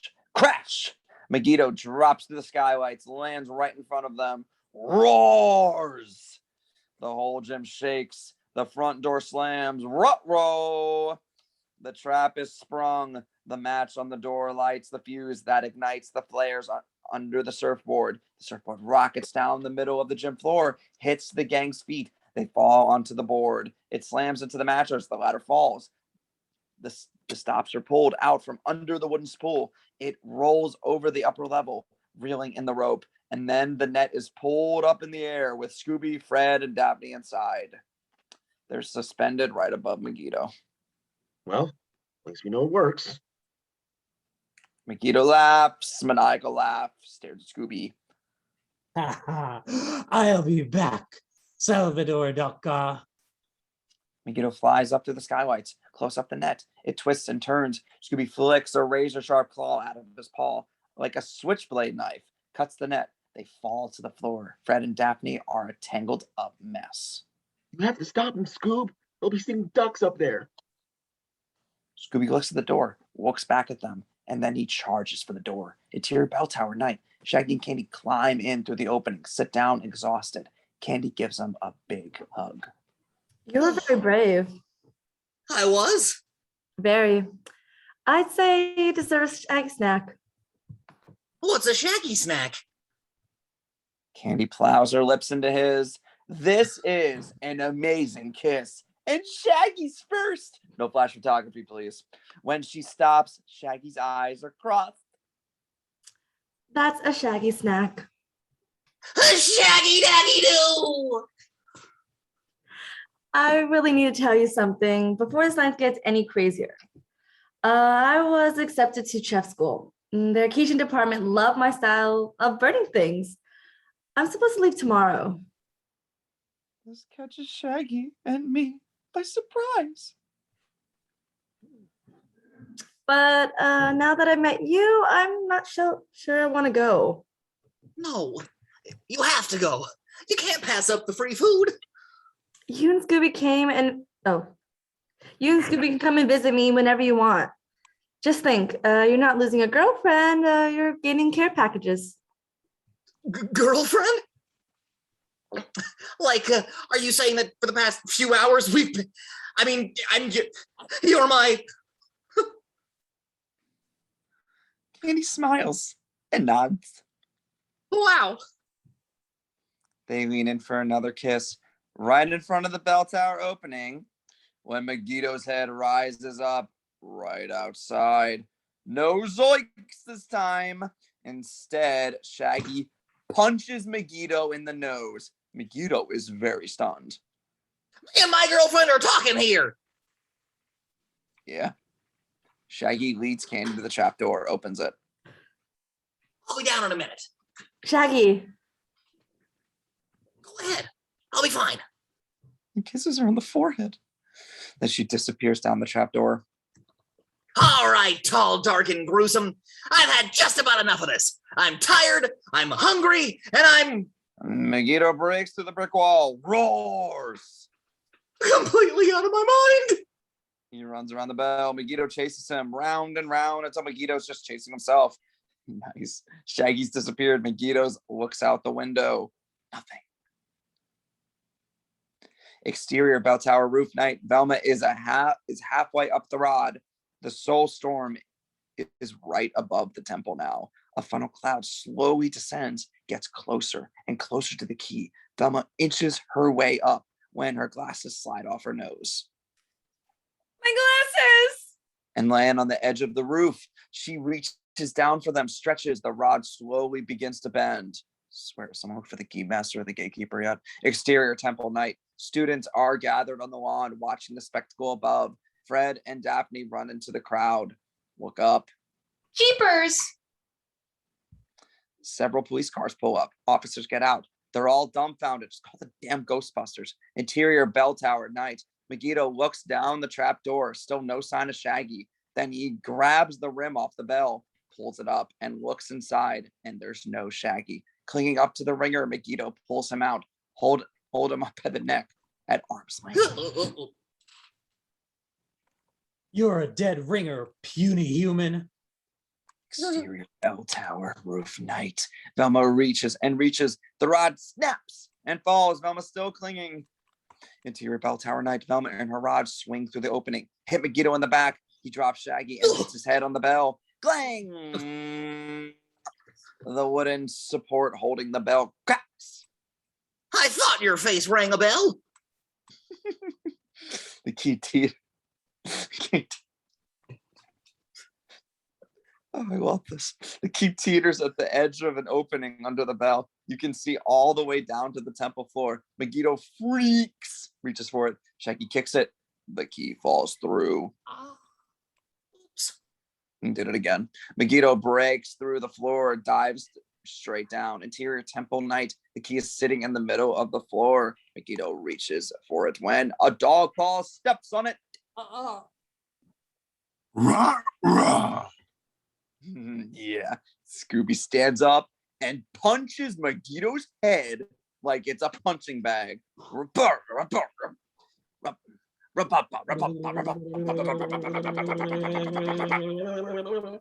Meggido staggers backwards.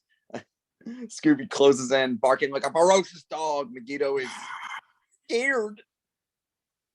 Interior bell tower night. Velma has her glasses back on. She and Shaggy climb down into the trapdoor. Seconds later, the bell support breaks and the bell crashes through the floor. Interior temple. Scooby closes in on Meggido. He glances up, sees the bell. He gets right up in Meggido's face. Stops barking, pokes his eyes, Three Stooges style. Scooby takes a step back and the bell lands on top of Meggido. Exterior bell tower night. The funnel retracts back into the cloud as it passes by and begins another 1,000-year lap. You can almost hear the demon's tormented screams. Ah! Interior temple night. The rest of the gang has joined Scooby. Several police officers are here as well. They lift the bell off Meggido. What the heck is that thing? Meggido moans. He begins to glow. Light shoots out from his chest. The body slowly transforms back to its human self. And we see who our monster really is. Dean Masters? Got to be kidding me. Did not see that coming. As frail and wimpy as he was the first time we saw him, a far, far cry from the terrifying Dragon Man or Meggido. What are you kids doing out so late anyway? Shouldn't you be studying? This is not the kind of behavior one would normally expect from a school official. School official? What a joke. It was all part of the plan. What plan? To rule the world. Hey, I could have had it all. Power, immortality, a decent parking space. Not like old Kingston. My great-grandfather worked for that old coward. So afraid of what he discovered that he bought up all the land and built a college to hide it. I've been planning for this night ever since I first heard about Kingston's little discovery. And you got the Delta to help you do all the digging? They were cheap. They worked for beer. And the caretaker to remove the key from Kingston's tomb? Should have done that one myself. And you hired Quimby to get rid of all of the dogs? Hey, why aren't you sneezing? He's not allergic to dogs. That was just his excuse to get rid of them. Why? Because the prophecy that Meggido would be defeated by Salvador Daca. Everyone looks at her. There's that phrase again. Like, who is this Salvador Daca? It's Scooby Doo. Huh? Salvador Daca is Latin for savior dog, the brave dog who saved the world. Everyone looks at Scooby. He smiles proudly. A true hero. Ruby, Ruby, Roo! The police officers cuff Masters and drag him away. He screams like a madman. Oh, thank God he sounds like. I would have gotten away with it if it weren't for you meddling kids and that dog. Yay! Exterior temple night. The gang walks out of the temple. People cheer, surround them like conquering heroes. Shaggy sees Kandy through the crowd. She smiles, waves, mouths, goodbye. Then Shaggy is pulled away by the crowd. Maxwell runs up to Daphne. Oh, God, oh, man. Daphne, what's going on here? She holds up her recorder. The big scoop. I'll tell you everything in the morning. He's stunned, but impressed. Exterior campus night, the hooded skeleton ghouls have been rounded up and unmasked. Suddenly, a crazed man runs across the lawn. His clothes have been torn almost completely off. It's Quimby. Help! Help! There have to be help! No. He runs right through the crowd. Suddenly, hundreds of dogs coming over the horizon eat him alive. Close up, the linebacker. He sees Pippi. He smells gleefully. Pippi! Pippi! He leaps into his arms of the linebacker. Other dogs are reunited with their owners. Everyone is happy. They better tear Quimby apart. Close up, the gang standing together. A dark-haired Italian man and a silver-haired man approach them. They have an aura of importance, like royalty. They speak like a fine-tuned team. I'm Barbera, president of this universe. And I am William Hanna, mayor of this town. We want to thank you, kids. If there's anything we can do, Free tuition. free room and board, Just let us know. Yes. The photographer takes a picture of Mr. Hanna and Mr. Barbera standing with the gang. Oh my God, yes. Yeah, they better get free food. To solve two, close up with a photo on the front page of the Kingston Chronicle, the headline, Young Sleuths Uncovered Lost City and New Deem's Doomsday Plot by Daphne Blake. There's your big scoop. Interior malt shop night, the gang at their table. Daphne reads the story out loud. Dean Theodore Masters is being held without bail, and his dog ban has been lifted thanks to the heroic team effort of Kingston students Fred Jones, Shaggy Rogers, Thelma Dinkley. Hey! I'm just kidding. Didn't think I'd misspell my roommate's name, did ya? Velma Dinkley, Daphne Blake, and most of all, a dog named Scooby Doo. Scooby beams with pride. The SD medallion handing on his collar like a medal of honor. Way to go, Scoob. How the gang ended up together may seem like pure luck, but in fact, it was inevitable. To quote from a soon-to-be-published dissertation, She looks at Velma. everything in the universe gravitates naturally and automatically toward its greater purpose. Fred, Daphne, Velma, Shaggy, and Scooby look across the table at each other. Proud a team. Like, what do we do for an encore? How about a road trip? What? A horn honks outside. Here it comes. Exterior malt shop day. They step outside. Fred has the look on his face of a 6-year-old on Christmas Day. Guess he's getting a BB gun for Christmas, because right there in the middle of the parking lot is his van. Sort of. It's brand spanking new. New paint, new chrome, new tires, new windows, new. And on the side where it says the love machine, it now says the mystery machine. How did you? So I won't get any new clothes next semester. Big deal. Fred smiles. Puts his arm around Daphne. You're the greatest. Oh, Freddie. So exterior, back of the van, back of the mystery machine. Shaggy opens the back. There's a booth and a table. Also, stock refrigerator and stock cabinets. Wow, check it out, Scoob. It's got everything. Not quite. Shaggy turns around. His eyes light up when he sees Kandy. Kandy, I thought you left already. I forgot to give you something. She holds up a bag of Scooby snacks. Don't worry about running out. I'm going to send a new batch every week.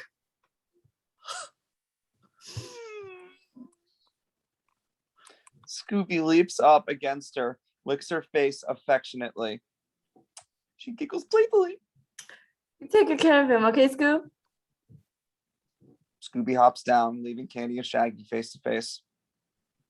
How about another Shaggy snack? How about 2? They share a kiss, a big romantic end of the movie kiss. The gang cheers.